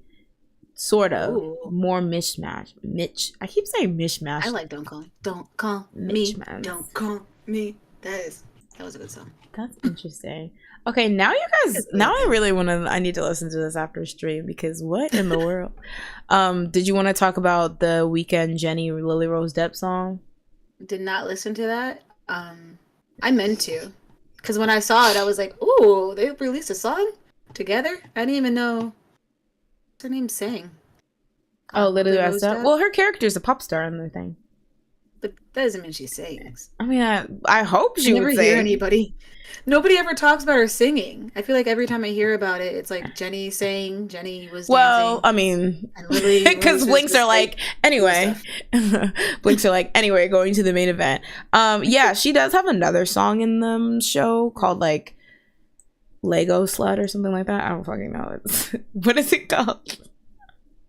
I think I watched something today that he was talking about like the different songs and the lyrics that they had, and I was like, this sounds like something I would never listen to. It's very cringe, but I mean, this song just sounded like a Weekend song. Like it was just like, okay. Ooh. It was like, I'm on my knees, everybody pass me the peace. Like I forget how it goes, but it sounded like that, very breathy. Lily sounds like Jenny, yeah, with less than my accent. Yeah, it's very just like really breathy, like type of like singing. Interesting. Hey Ali. Ali says NMIX were doing all the mashups until people bullied them into doing something normal.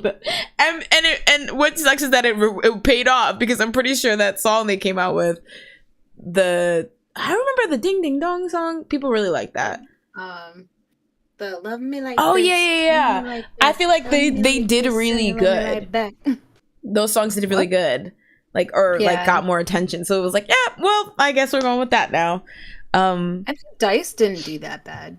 At least maybe it's just me thinking that Dice was not that bad. Yeah, I was gonna say, I think I slandered Dice at the time, but it really wasn't that bad. I think I was just being annoying.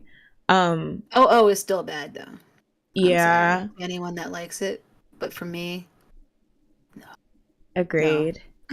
There was an interesting take that somebody said, and I don't know if they were like whatever, but they were like, it's interesting. I mean, no. They're like, proof of Big Three privilege is the fact that NMIX got so many chances. And to be fair, they're still an extremely young group, but they got so many, had like 3 comebacks. So many. But if you think about it, in this dog eat dog K-pop world, some people don't even get one comeback, you know? And so they're like, proof is that you guys literally were waiting for them to release anything, even like because I think with that last comeback, it was the first time they like charted within like the top 100 or something like that, and people are literally just waiting for them to listen to something even like, you know, remotely you know, good, to be able to like stand them and like, you know, support their thing.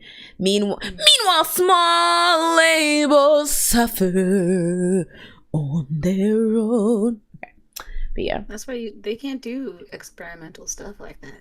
that's true. That's too experimental. At least OO was just very like, Oh, okay, yeah. I would never, if I was a small company, just come out the gate with that.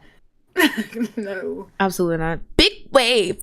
Remember when that randomly became... That is such a good... Sorry, that part is so good. Do you know that became like a trend on TikTok? Just that part?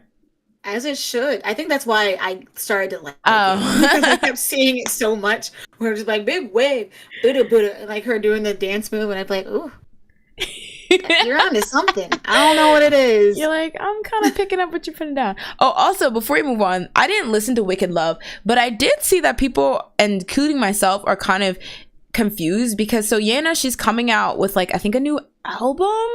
But I think the two like I was gonna say starter singles, like singles, or maybe the album name is called Hate Rodrigo, and it's like a parody of Olivia Rodrigo. Oh, really? Yeah. That's funny because I saw Hate Rodrigo as one of like the things he put up there, the links. And I was thinking like, oh, did she say that she hates Olivia Rodrigo? Yeah. That's why I was confused. But it's like clearly inspired by Olivia Rodrigo, but I'm like kind of confused why. Is Olivia Rodrigo? Who wrote this? Because why is it jealousy? It takes one person. to just look at that and say, that's not a sentence. I mean, I'm not jealousy. Rodrigo. I don't get the Rodrigo reference. Rodrigo? Like, And if they put a comma, why? so that you know that they're directing it at Rodrigo, whoever that is. Olivia. I'm confused. She hates Rodrigo. But like, he hates driver's license. It makes you seem like you hate. Like, why that? Is there another Rodrigo? Alex Rodrigo. I hate baseball. Actually, I think it's Rodriguez. Yena was an eyes one. But I'm just kind of confused by this. And somebody said it was like stunt marketing where they're trying to build buzz by making it and I'm like, but is Olivia Rodrigo that known in the public for people to be like, oh my god, like you should have said hate Beyonce? Well, no, because the hive would have ended you before you even print the poster image. But like, I don't know, hate Gaga or something. Well, because it's the name of the song too, so once it comes out, I guess we'll know who Rodrigo is. Is it one in the world? Not the girl from what is it, Austin and Ally. Is that her name? Rainy Rodrigo, right? Ronnie. Oh, beef. Just her. Wait a second. Like that one show, I hated it growing up, so I hate you. Imagine make a whole album about this. We're all completely wrong. Okay, wait. Andy says, I think the concept is like being a big fan of somebody and being jealous of them, I guess. I don't really like it. I hope not. That's like negative. I mean, I guess just wait to hear it, but that seems oddly negative. But it gives me Stan vibes, as an Eminem stan. Oh no! I love that song. Oh no! That is a good song. It could be a classic. Wait, she might be onto something. Turning something dark into something magical. That'd be scary. I just feel like, I don't know, maybe I'm being like such a boomer, but is Olivia Rodrigo, has she been out long enough to have stands of this capacity? She only got one album. I mean, look at how everybody was dragging Joshua Bennett for like a good year. I feel like she has a lot of stands that will do whatever, even though she like writes songs about breakups and doesn't really, I guess, I don't know, direct at anyone or make it clear. I guess that's fair. And they just run with it. Like, once you have people that are just running with like vague things that you say, I feel like you have stands. That's kind of true. Well, I think it's kind of strange. I mean, the love triangle mess went on for so long. It fueled toxic fans. So I feel like she has some. Not Yena being a Rodrigo or whatever is it? What is it? Olivial ETA. Wait, isn't she technically the opposite then? She doesn't like Rodrigo. She's a Sabrina Carpenter. She's a carpenter. I don't know. Carpenter. A carpentier. But yeah. Like Yena should make a song. I will say. Oh, continue. No, what were you gonna say? I was gonna say, randomly today I was listening to the song that Sabrina Carpenter released after Driver's License. Oh. Because I love that song. But it's very interesting that this is like the whole, like, I don't know, that this is a problem, and I just randomly was listening to that. Oh, yeah. Yeah, I felt bad because at the time people were like, shut up! And they're like, you're a flop loser. And I was like, why? Like, why shouldn't she be allowed to defend herself? She just existed. Yeah. And people were like, you're blonde! And you're or whatever. It was very... Well, I can't say that anymore. Anyway. Oh, yeah, I did see that Olivia's coming back with her... Yeah, we'll see. Didn't she release something? Or did I just make that up? I saw she released a snippet of it, but yeah. All right, y'all. We have 4 minutes for open bar, sorry. But whatever y'all want to get off your chizest, feel free. Oh, I didn't even do the opening, y'all. I'm gonna waste time with the opening. Hold on. Wait, I'm getting a call. Oh, okay. Feel free to hop off if you need to. I'm not your boyfriend. I'm not your boyfriend. I'm not your boyfriend. I'm not your boyfriend. Chowder, please don't sue us because we have no money. So we would have to file for bankruptcy. And I don't even know how to do that. Anyway, everyone, welcome to Open Bar. Yeah. I'm not your. I'm literally wasting time. Breaking news: Hwasa is reporting signing with P Nation for solo promotions. Interesting. Wait, so what is Mamamoo's situation? Because didn't one of them leave? What was it? Did Wheein leave, but then the four of them stayed with their label? I forget what was up with that, but that's good for her because I feel like she really does. You know, she's had a lot of success with solo promotions, and P Nation, I feel like with who they've had so far, I feel like they've done a good job. I haven't heard any like random complaints, so we'll see. Oh, what's the new Jeans tea? All right. So basically, so you know how this is a lot, and that's why we were like debating talking about it because we didn't have enough time to read through how the story has developed, so we didn't want to put any like bad like info out. But essentially what happened, and so you know how New Jeans is coming back, well, they released a teaser for one of their comeback songs called ETA, and so essentially somebody right off the bat was like, ETA is the name of like a Spanish terrorist group. Yeah, or something like that. Yeah, I think they're a terrorist group. Yeah, they're basically a terrorist group that was like known for like kidnapping people and like blowing up cars and stuff like that. And so at first people were like, you're reaching. But then what happened is that people noticed that on the teaser, and I might as well just bring up the YouTube the comment section. They noticed that on the teaser. Let me just bring up the Korea Boo article because that just has all the tea. I'm sorry, y'all. I'll do better in the future. You're the only number I want in my phone. Wait. Yo, why isn't this working? Okay, there we go. All right, so. All right, essentially, we're just gonna walk through this Korea Boo article. Okay, essentially what happened is, all right, so they released their teaser for this ETA song, and as you can see, this was like the moving trailer, and so it's called ETA, and notably it's gonna be released on July 21st. That will matter later. And then it says starring New Jeans, Eva, Mikael, and Maria. And so yeah, somebody pointed out that ETA was the name of a Spanish terrorist group, and that it was like really messed up for New Jeans to do this. And then first people were like, oh, you're reaching, but then people noticed that the names Eva, Mikael, and Maria can actually be tied to the said terrorist group, in that Mikael was one of the leaders.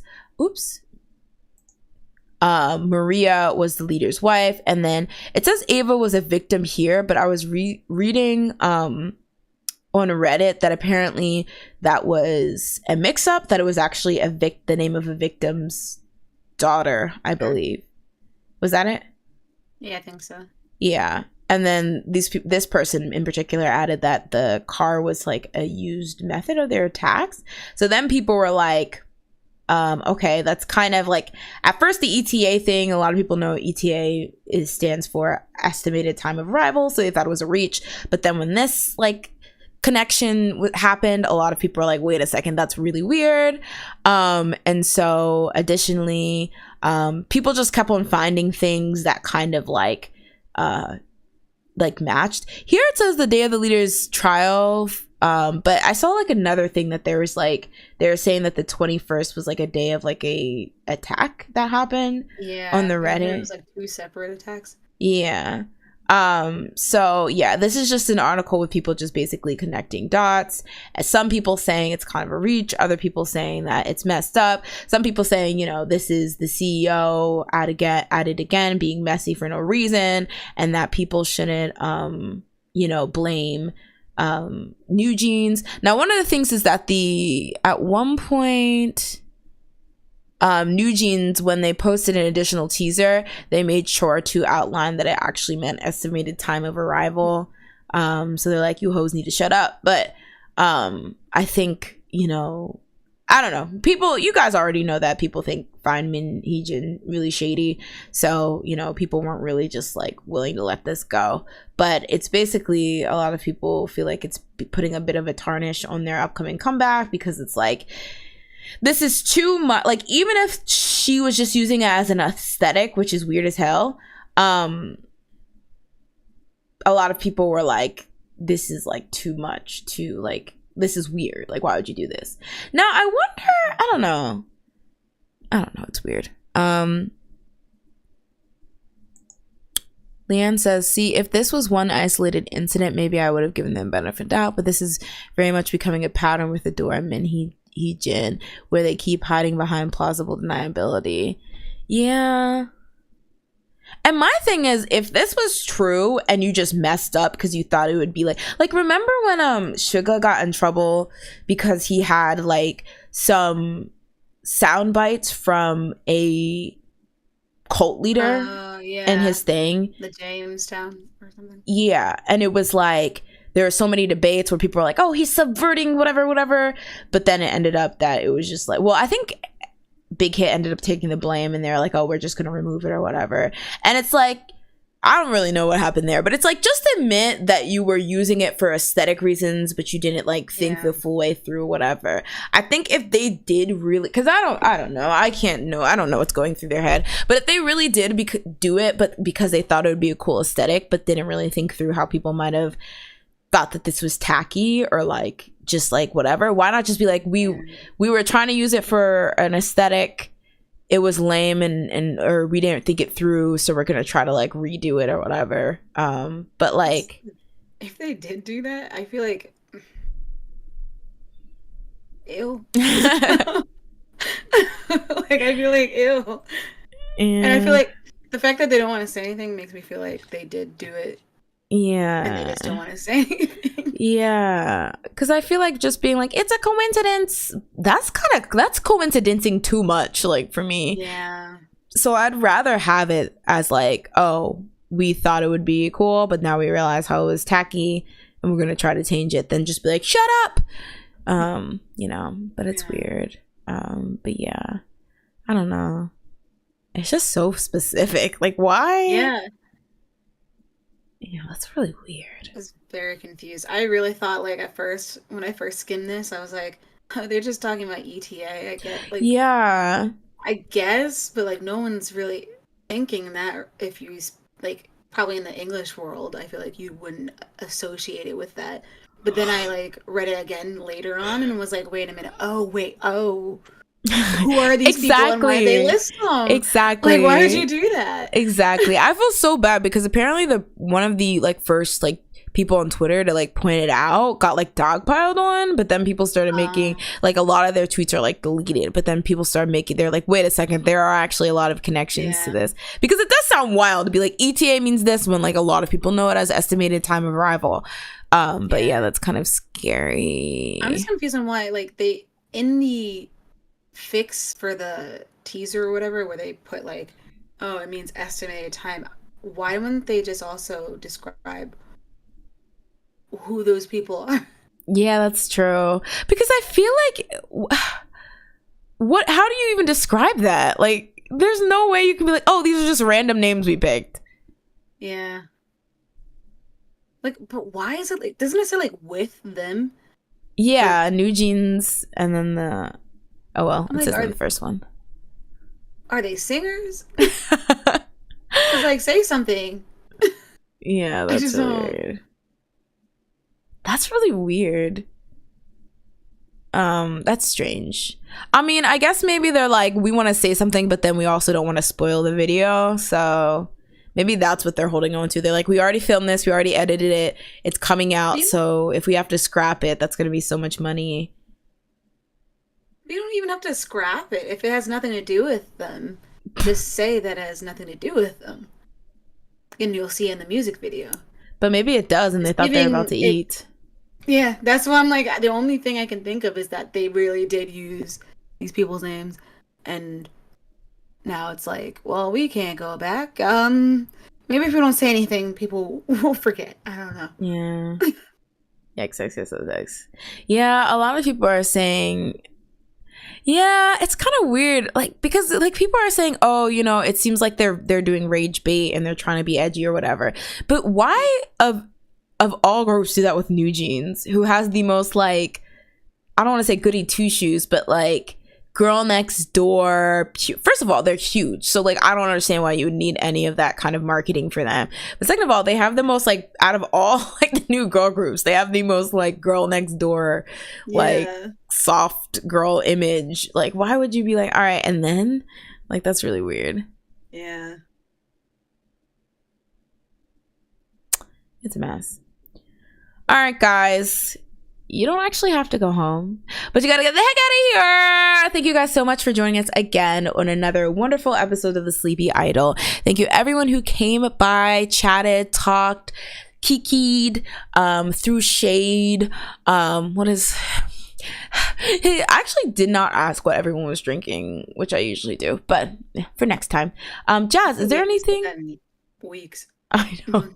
It's because I've been sober for 40. How dare you? I've been my version of sober. Hours? I've been my version of sober for 40 minutes. No, just kidding. I've been drinking a while. Not to brag, but I make a mean lead lot stew. You remember that part in Shrek? Not to brag, but wait. Oh. What is it? Not to brag, donkey, but I make a mean lead lot stew.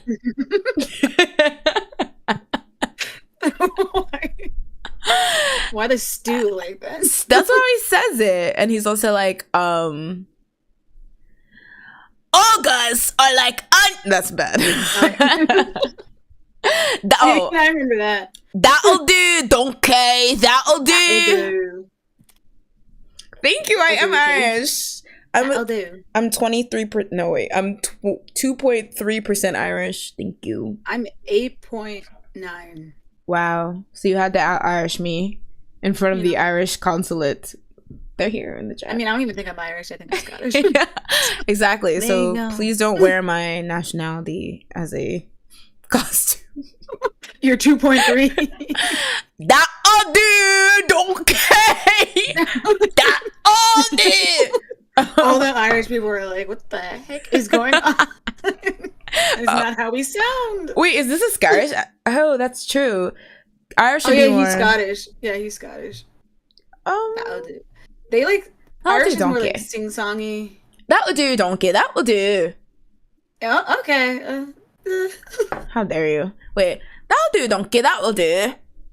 Oh, okay. I was with me mom, and me mom said. Okay. Me mom said to take out. My mom said to take out the briskets. Okay, well, okay. That'll do, don't get. That'll do. Somebody should make like a rock song like that. That'll do, don't get. Anyway, my fabulous accents aside. Okay. Wait, let me do British though. So I was having a bit of a go at it, right? And he said, "Do you want to get out of here?" And I said, "No." Then no. No. It was like almost like you were doing apples and avocados. No. No. Imagine a British apples and avocado singer. That would be chaotic. I feel like that's where it came from, to be honest. I feel like most British people sing in not British accents. Because, you know. Do not do this to your fave Ed Sheeran. Don't come for him. I mean, he sings with his accent. His accent's all in there. That's true. Yeah, it's none of it. I feel like it's pleasant. Heard 18, you knew. Oh yeah, that's true. He was a whole entire British man. But it sounds very pleasant Adele with this song. No, Adele, no. You do not hear a British accent. At least maybe in her deep cuts, but not in her new songs. I don't even know. Maybe 19, but not 21. Turning Tables, she sounds British to me. You know who sounds really randomly British? You know the what it is, huh? What's Doechii? No, so the whole song she sounds like American, but she's like in the beginning she's like, "Can't you see I'm a part of," like she's just like in the beginning she's like, "Panoramic view." Like, wait, how does it go? Damn piece, baby. What? Okay, what is it? What it is, ho? What it is? Lyrics. I feel like she sounds normal. Can't you see? No, she's like, "Can't you see? It's just me and you. Panoramic view, your point of view, babe."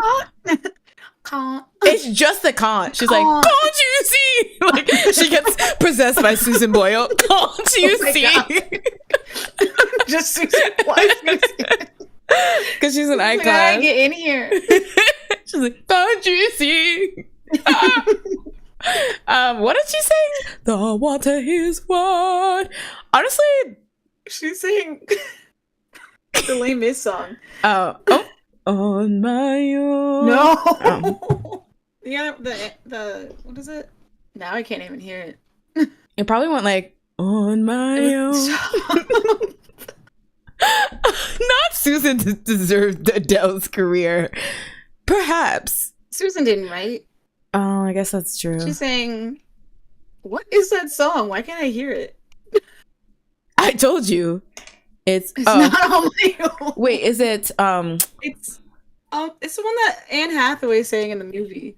And it's like, then the tigers come at night. Da-da-ba-da-ba-da-ba-da. Da-da-da-da-da-da-da. I keep wanting to say "Think of Me." I don't know. I think that "Think of Me" is from Phantom of the Opera. Oh, damn. Yeah, I only know two Les Mis songs, and that is not one of them. I think it was I am not throwing away my shot. I am not. I dreamed a dream. I dreamed a dream in time gone by. Oh yeah, that's the other one I know. Yeah, that's what she's saying. I think she sang. No, I think she's saying "Miracles happen once in a while." Imagine if you believe. Susan Boyle. It's like, you know what? I'm going pop. I'm going hard pop. Pop piece of pop. Bubblegum. That would be actually kind of iconic. Wait, she shaved her head? Wait, why? Ooh. Miss Boyle herself. Boylance. Why am I out of focus? Susan Boyle. Can't you see? Imagine if Little Mermaid was British. Mermaid. Oh yeah. Oh, they meant Anne Hathaway. Oh. Yeah, she shaved her head in the movie, like, because she was like prostitute.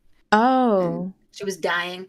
That was sad. I was like, and then she won an Academy Award for being in the movie. Oh yeah, which is kind of iconic. Like, how? That's a tad, because it's like I literally did my little 2 seconds, peaced out.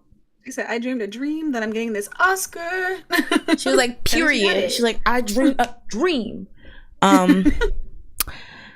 Yeah, so on my own. What I like is like, have you heard Hugh Jackman singing in that movie? Because like they did everything live. Yeah, they recorded everything, but Hugh Jackman, it sounded like he was like on a boat or like a motorcycle. Everything like, oh. Like it was just like a lot of vibrato. Aww. You could tell he had been singing all day because yeah. I think I watched the video. It's like somebody's shaking him. He's like, oh. He's like, oh my god. He's like, let go of me. Deliver me. Y'all. Ooh, Genie. So I was gonna say genie in a bottle. You gotta rub me. All right, babe. I'm a genie in I'm a genie. That was the apples and avocados before apples and avocados. Don't do Christina. She sounded good when she sang that. The words were enunciated. All right. Were they? They were. In about, baby. Like, it was like almost. It was like she was losing it a little. How bit. dare you're thinking of Britney Spears when Britney Spears tried to do him? Yeah, Britney didn't have it at all. Oh, don't let the Britneyators. I was listening to Every Time. Every time I see, you know what's really good? She was actually enunciating. Sometimes I run, sometimes I hide, sometimes I'm scared of you, but all I really want is out. That's such a scary line. Sometimes I'm scared of you. Imagine. Sometimes I'm scared of you, but all I really want is to kiss you good night. Like, oh, Lucky is good. She's so lucky. Oh, that used to be the only song I knew by her besides like the, the Hit Me Baby, Hit Me Baby, and the Oops. But I think that's the only song I really like had heard fully and saw the music video for. Did you listen to secular music growing up? Who the heck Who is that? Who is she? I am they. Wait, what is that? Just like a non-Christian music or something. Ooh, oh my god, yes. So like regular music? Yeah. How don't you know the Britney Lynn Spears? I listened to what my parents listened to, and that was rap. Dang. Okay. And R&B. Tupac? Yeah. My mom loves Biggie. Oh. Or loved Biggie. Britney versus Boa. Ooh, Boa. I'm kidding. I think she's a fan, right? I feel like she was like, I'm inspired. I can see that. But Boa started really early too, so they might have actually started around the. Boa debuted in 2003, right? Or was it 1990 something? I thought it was the 2000s. Boa. Why am I? It must have been the 2000s. Boa. Because if she debuted in the 2000s, she could have been inspired by Britney. 2000 Britney versus Mary J. Blige. Britney. 13 years old. Imagine me picking my nose, literally picking out diapers in the Walmart at 13 while Bo was like, ding a ding a ding, ding a ding a ding. Or what is the, oh my god, I'm saying, just I fall in love with you. Thank you. That's the song. Actually, I think she's only 36 is very interesting. she's young. She's younger than Taemin.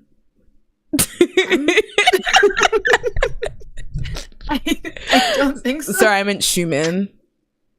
How dare you? No. What the heck? I'm pretty She's sure. like the same age as the Super Junior. Oh, wait. I meant like Xiumin's real age, not his stage age. How dare you? What? How dare you? It's not my fault he has to keep, his age and the kids under wraps. It wasn't my choice. All right. It wasn't. He's young. Oh, yeah.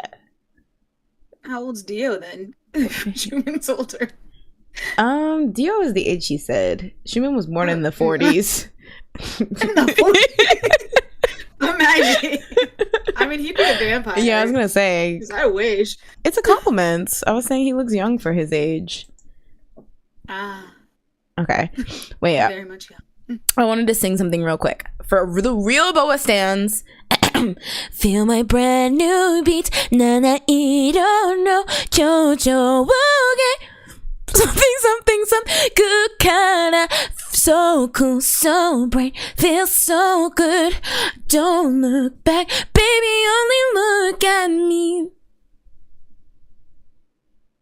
On my own. The fact that your face just went so straight after that. Because I didn't get the support. Okay, I need it. Oh. Thank you, Hunty. Don't try to fake stand. Oh, let's play Guess That Song. Okay. I'm gonna lose.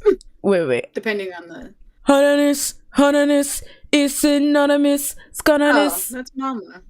Oh, damn. Okay, 1 point you.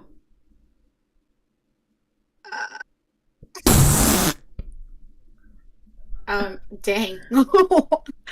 I can't think of anything. Literally, my brain's empty. Oh wait, Hunty got it first, but Leanne also got it. Okay, y'all better show out. Let's see. Why can't I think of it? Oh. Wait, I literally am like, I have songs that come in my head, but I'm like, do I know more than 2 seconds of this song right now? I literally... Hey. AY got 7. Don't play me. I'm the original. I made it easy because I literally couldn't think of anything. It was literally the name that I sang. Yeah, I was gonna say because a lot of the stuff I know the chorus of, but I want you, babe. I can't, not one, hey, kajile. I should not have done this one because there's no way you would know it. Orange caramel. Oh, no. It is. Kara. No. After school. No. I'm like trying to think of girl groups. A-Pink. No. Don't look at chat also. Who else exists? Wait, wait, no. Oh, okay. They're saying, oh damn, never mind. Don't look at the chat. Do they know? Yeah. Don't look. Is this like an old group? I mean, yes, but also they're still like the members are still active. They actually came back with a song last year. Was it this year? They're all active as individuals.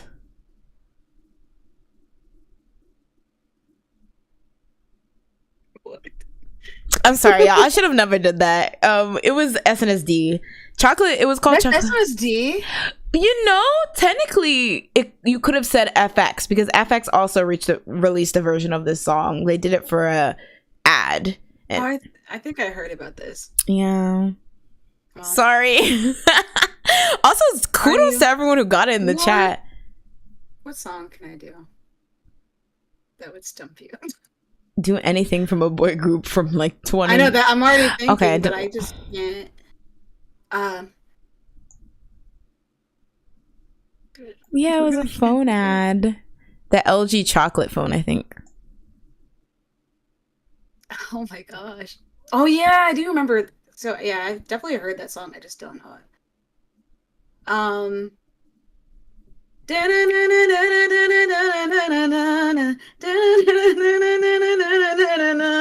You.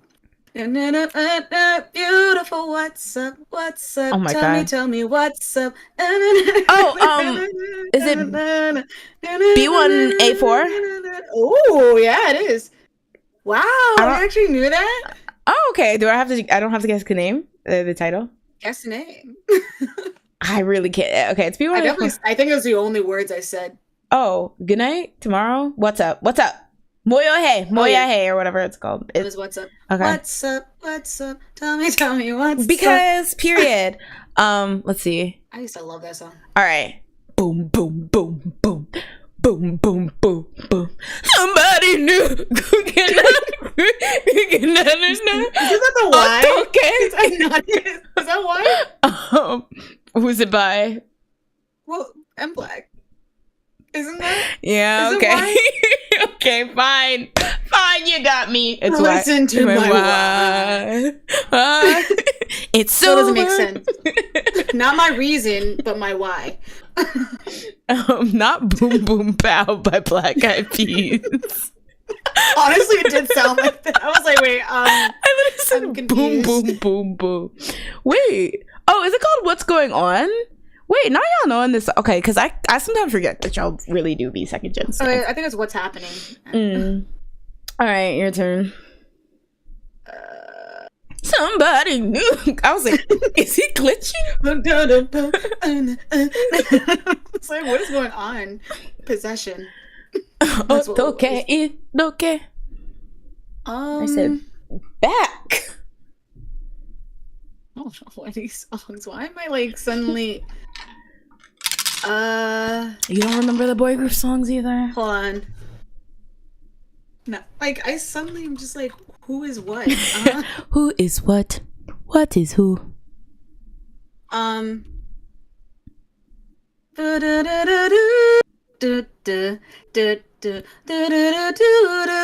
Fiction by Beast. Don't play me. Yeah. Don't play me. Okay. I was trying to think of another song, but I just don't remember how it goes suddenly. But go. I'm trying to think. Oh, okay, I know mine. Is it in chat? Because I'll make sure not to look then.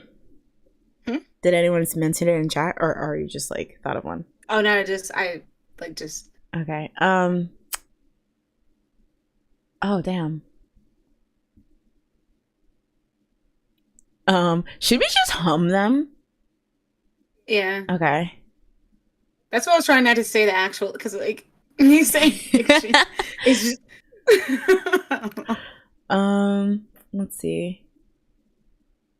Da na na na na na na na na na na. Na na na na na na na na na na na na na na na na.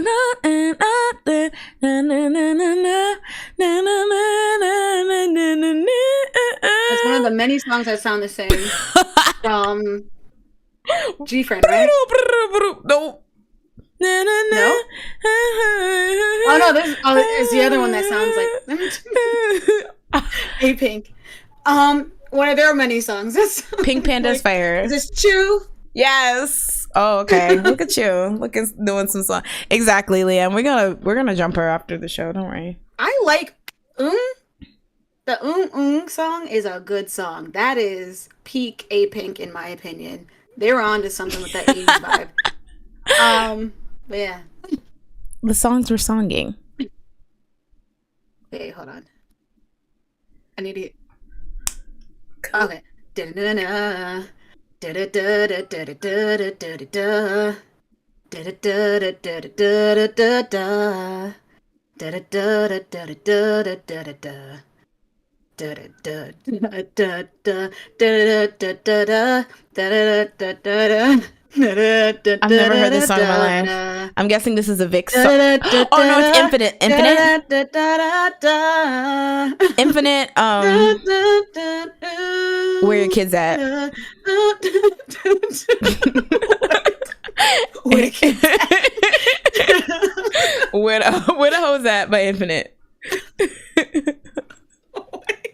What it is? It's that pop. It's that one popular song that they. I'm so sorry, guys. This is exposing me. I really do not. The Chaser. Oh damn! Sorry, y'all. I'm a flop. That's my favorite. Infinite. Install. Let me see. Okay, that was unfair. Let me. It wasn't. Okay. What?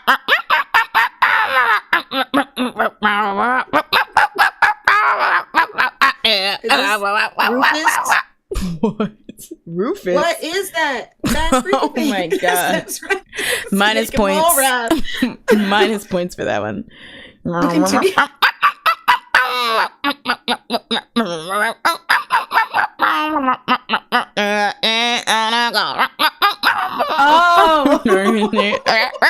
not Rufus. I'm the best.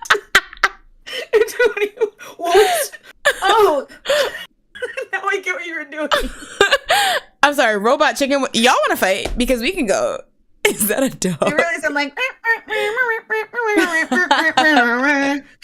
What is that? That's what I was hearing. I was like, okay. I guess we're doing Disney. I don't know. Not all y'all saying I sound like a dog. That was clearly. You did that. I was like, is this TXT that dog song? For a second. How dare? Now How dare y'all? I'm giving you A1 quality steak sauce, and this is how you repay me. Oh, is this? Okay. I actually don't remember how this goes. Okay.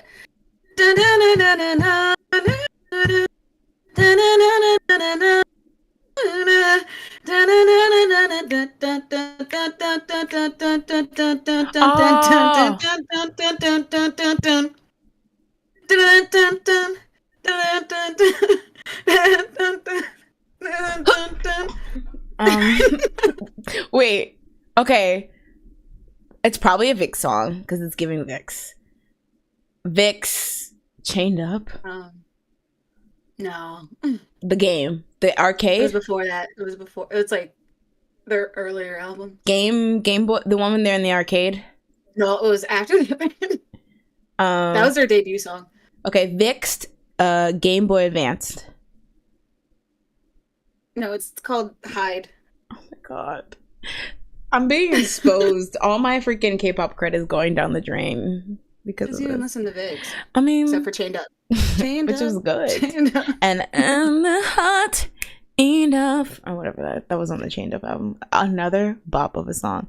Sorry, y'all, I'm a flop. Okay, but they're kind of eating in chat though. So wait a second. Maybe I should retire. Who are you going to retire to? The chat. Catch me in the chat. You can. You know what? I think that's what I'm about to do. Jazz, it was nice. It was nice hosting this with you.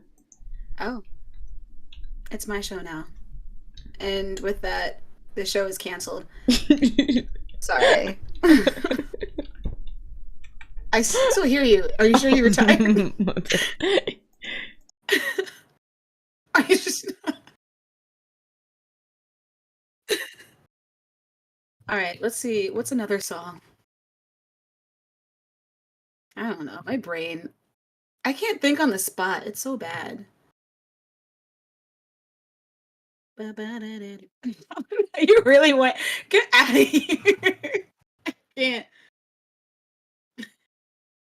Jazz is. What did I even do? Existed.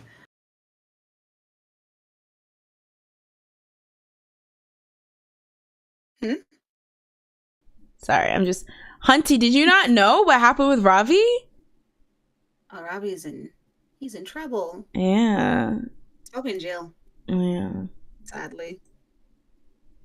All right, y'all. I guess I'm coming back. I'm out of retirement. Unfortunately. Oh, okay. Sorry, Neil. Neil from Catfish? Oh, I was thinking the Teen Top. Oh my god, Neil from Teen Top finally got the world domination he deserves. He owns YouTube now. So, okay, if that's the case, Neil, please stop blocking my videos, okay? Like, I need to go viral, okay, Neil? I supported you when no one else did. Taeyang broke up. Stop this. Remember when that was like a rumor? Were they ever dating? There was like a rumor that they were, and it was so random. Remember? That does seem random. No. I mean, Baekhyun and Taeyeon, that was 10 years ago. I mean, oh gosh. Almost. How old was Baekhyun? Was he like 10? Let's see. Oh my god. Baekhyun, okay, so Baekhyun was born in 1992, which means not Korean age because I always mix that up, but he would be what, 31? So 21? he was like 21. Well, probably like 22. And Taeyeon was probably like 25. Uh-oh. Yes, they're both babies. Uh-oh. Bye-bye. Uh-oh. What happened? Uh-oh. What? No, I'm just saying that for no reason. Oreo gate. Uh-huh. What? Yes. Wait, what happened with Taeyeon? Because we forgot to look. Oh my god. Oh yeah. Wait, what happened with Taeyeon? She was trying to threaten SM. I don't know. SM said like, catch Taeyeon at Jakarta at this concert or something, and then she was like, Jakarta's Taeyeon does not know anything about this thing happening, and it was just like, what? Okay. I don't know what happened after that. Wait, they said that she was going to perform somewhere, and she was like, yeah, they had the whole poster and everything, and she was like, I don't, what's going on? Wait, SM said she was going to perform somewhere, or the venue of the place? Yes. I don't know. Who posted it?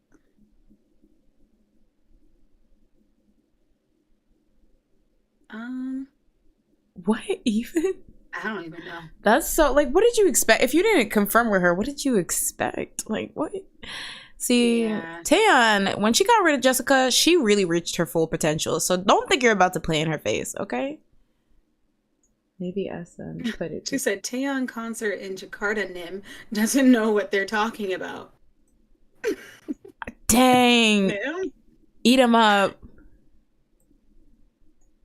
And then apparently the convention is controversial. I mean, the venue is controversial among the fans. Oh, wait, why? Because it's known to have a small capacity and poor layout, holding a maximum of just 5,000 fans. Damn. And it's clear that's not the right size. Damn. Taeyeon's like, couldn't be me. Couldn't be me. A mess. Maybe SM put it together without telling. Maybe. Anyway, guys. I would think that they would tell the people. Maybe they thought they could just be like, well, be here, or get her manager to like sneak it into her schedule or something like that. Companies be out of control. She's been in this company for so long. You think she's just gonna like? But I feel like they'd still try to be shady where they can. Like they'll ask for forgiveness, not permission. So they'll be like, oh, and then she'll be like, how did that get there? Like, hey, hey, yo. They're like, good up, shit, fly, yeah. My life is a beauty. All right, y'all. Again, you don't have to go home, but you gotta get the hell out of here. Yeah, you gotta go home. Yeah, you do have to go. Actually, all the bar. It's a Monday. What are you doing at a bar? You gotta go to work tomorrow. You gotta go to School. work. Oh wait, there's no school. Probably summer vacation. Summer vacation. How dare you? On my throne. Oh. You know, little girl boss version of it. A remix. On my throne. Let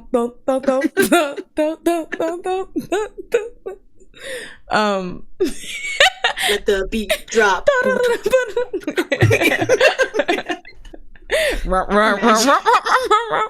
Someone already made that. You already know. It exists somewhere. Probably. I'm about to go find it. Somewhere on someone's garage band. All right, guys. Thank you guys so much for joining us. We will see you next week. And that's it for the Sleepy Idol. 사랑하자. 보라해. Become in peace. I am an army, by the way. Can't say that for both of us. It makes me feel like you're not. If you have to say it. I don't know about that. I do. Anyway. I'm the army in this situation. This is Thriller. We're both army. Oh. Army.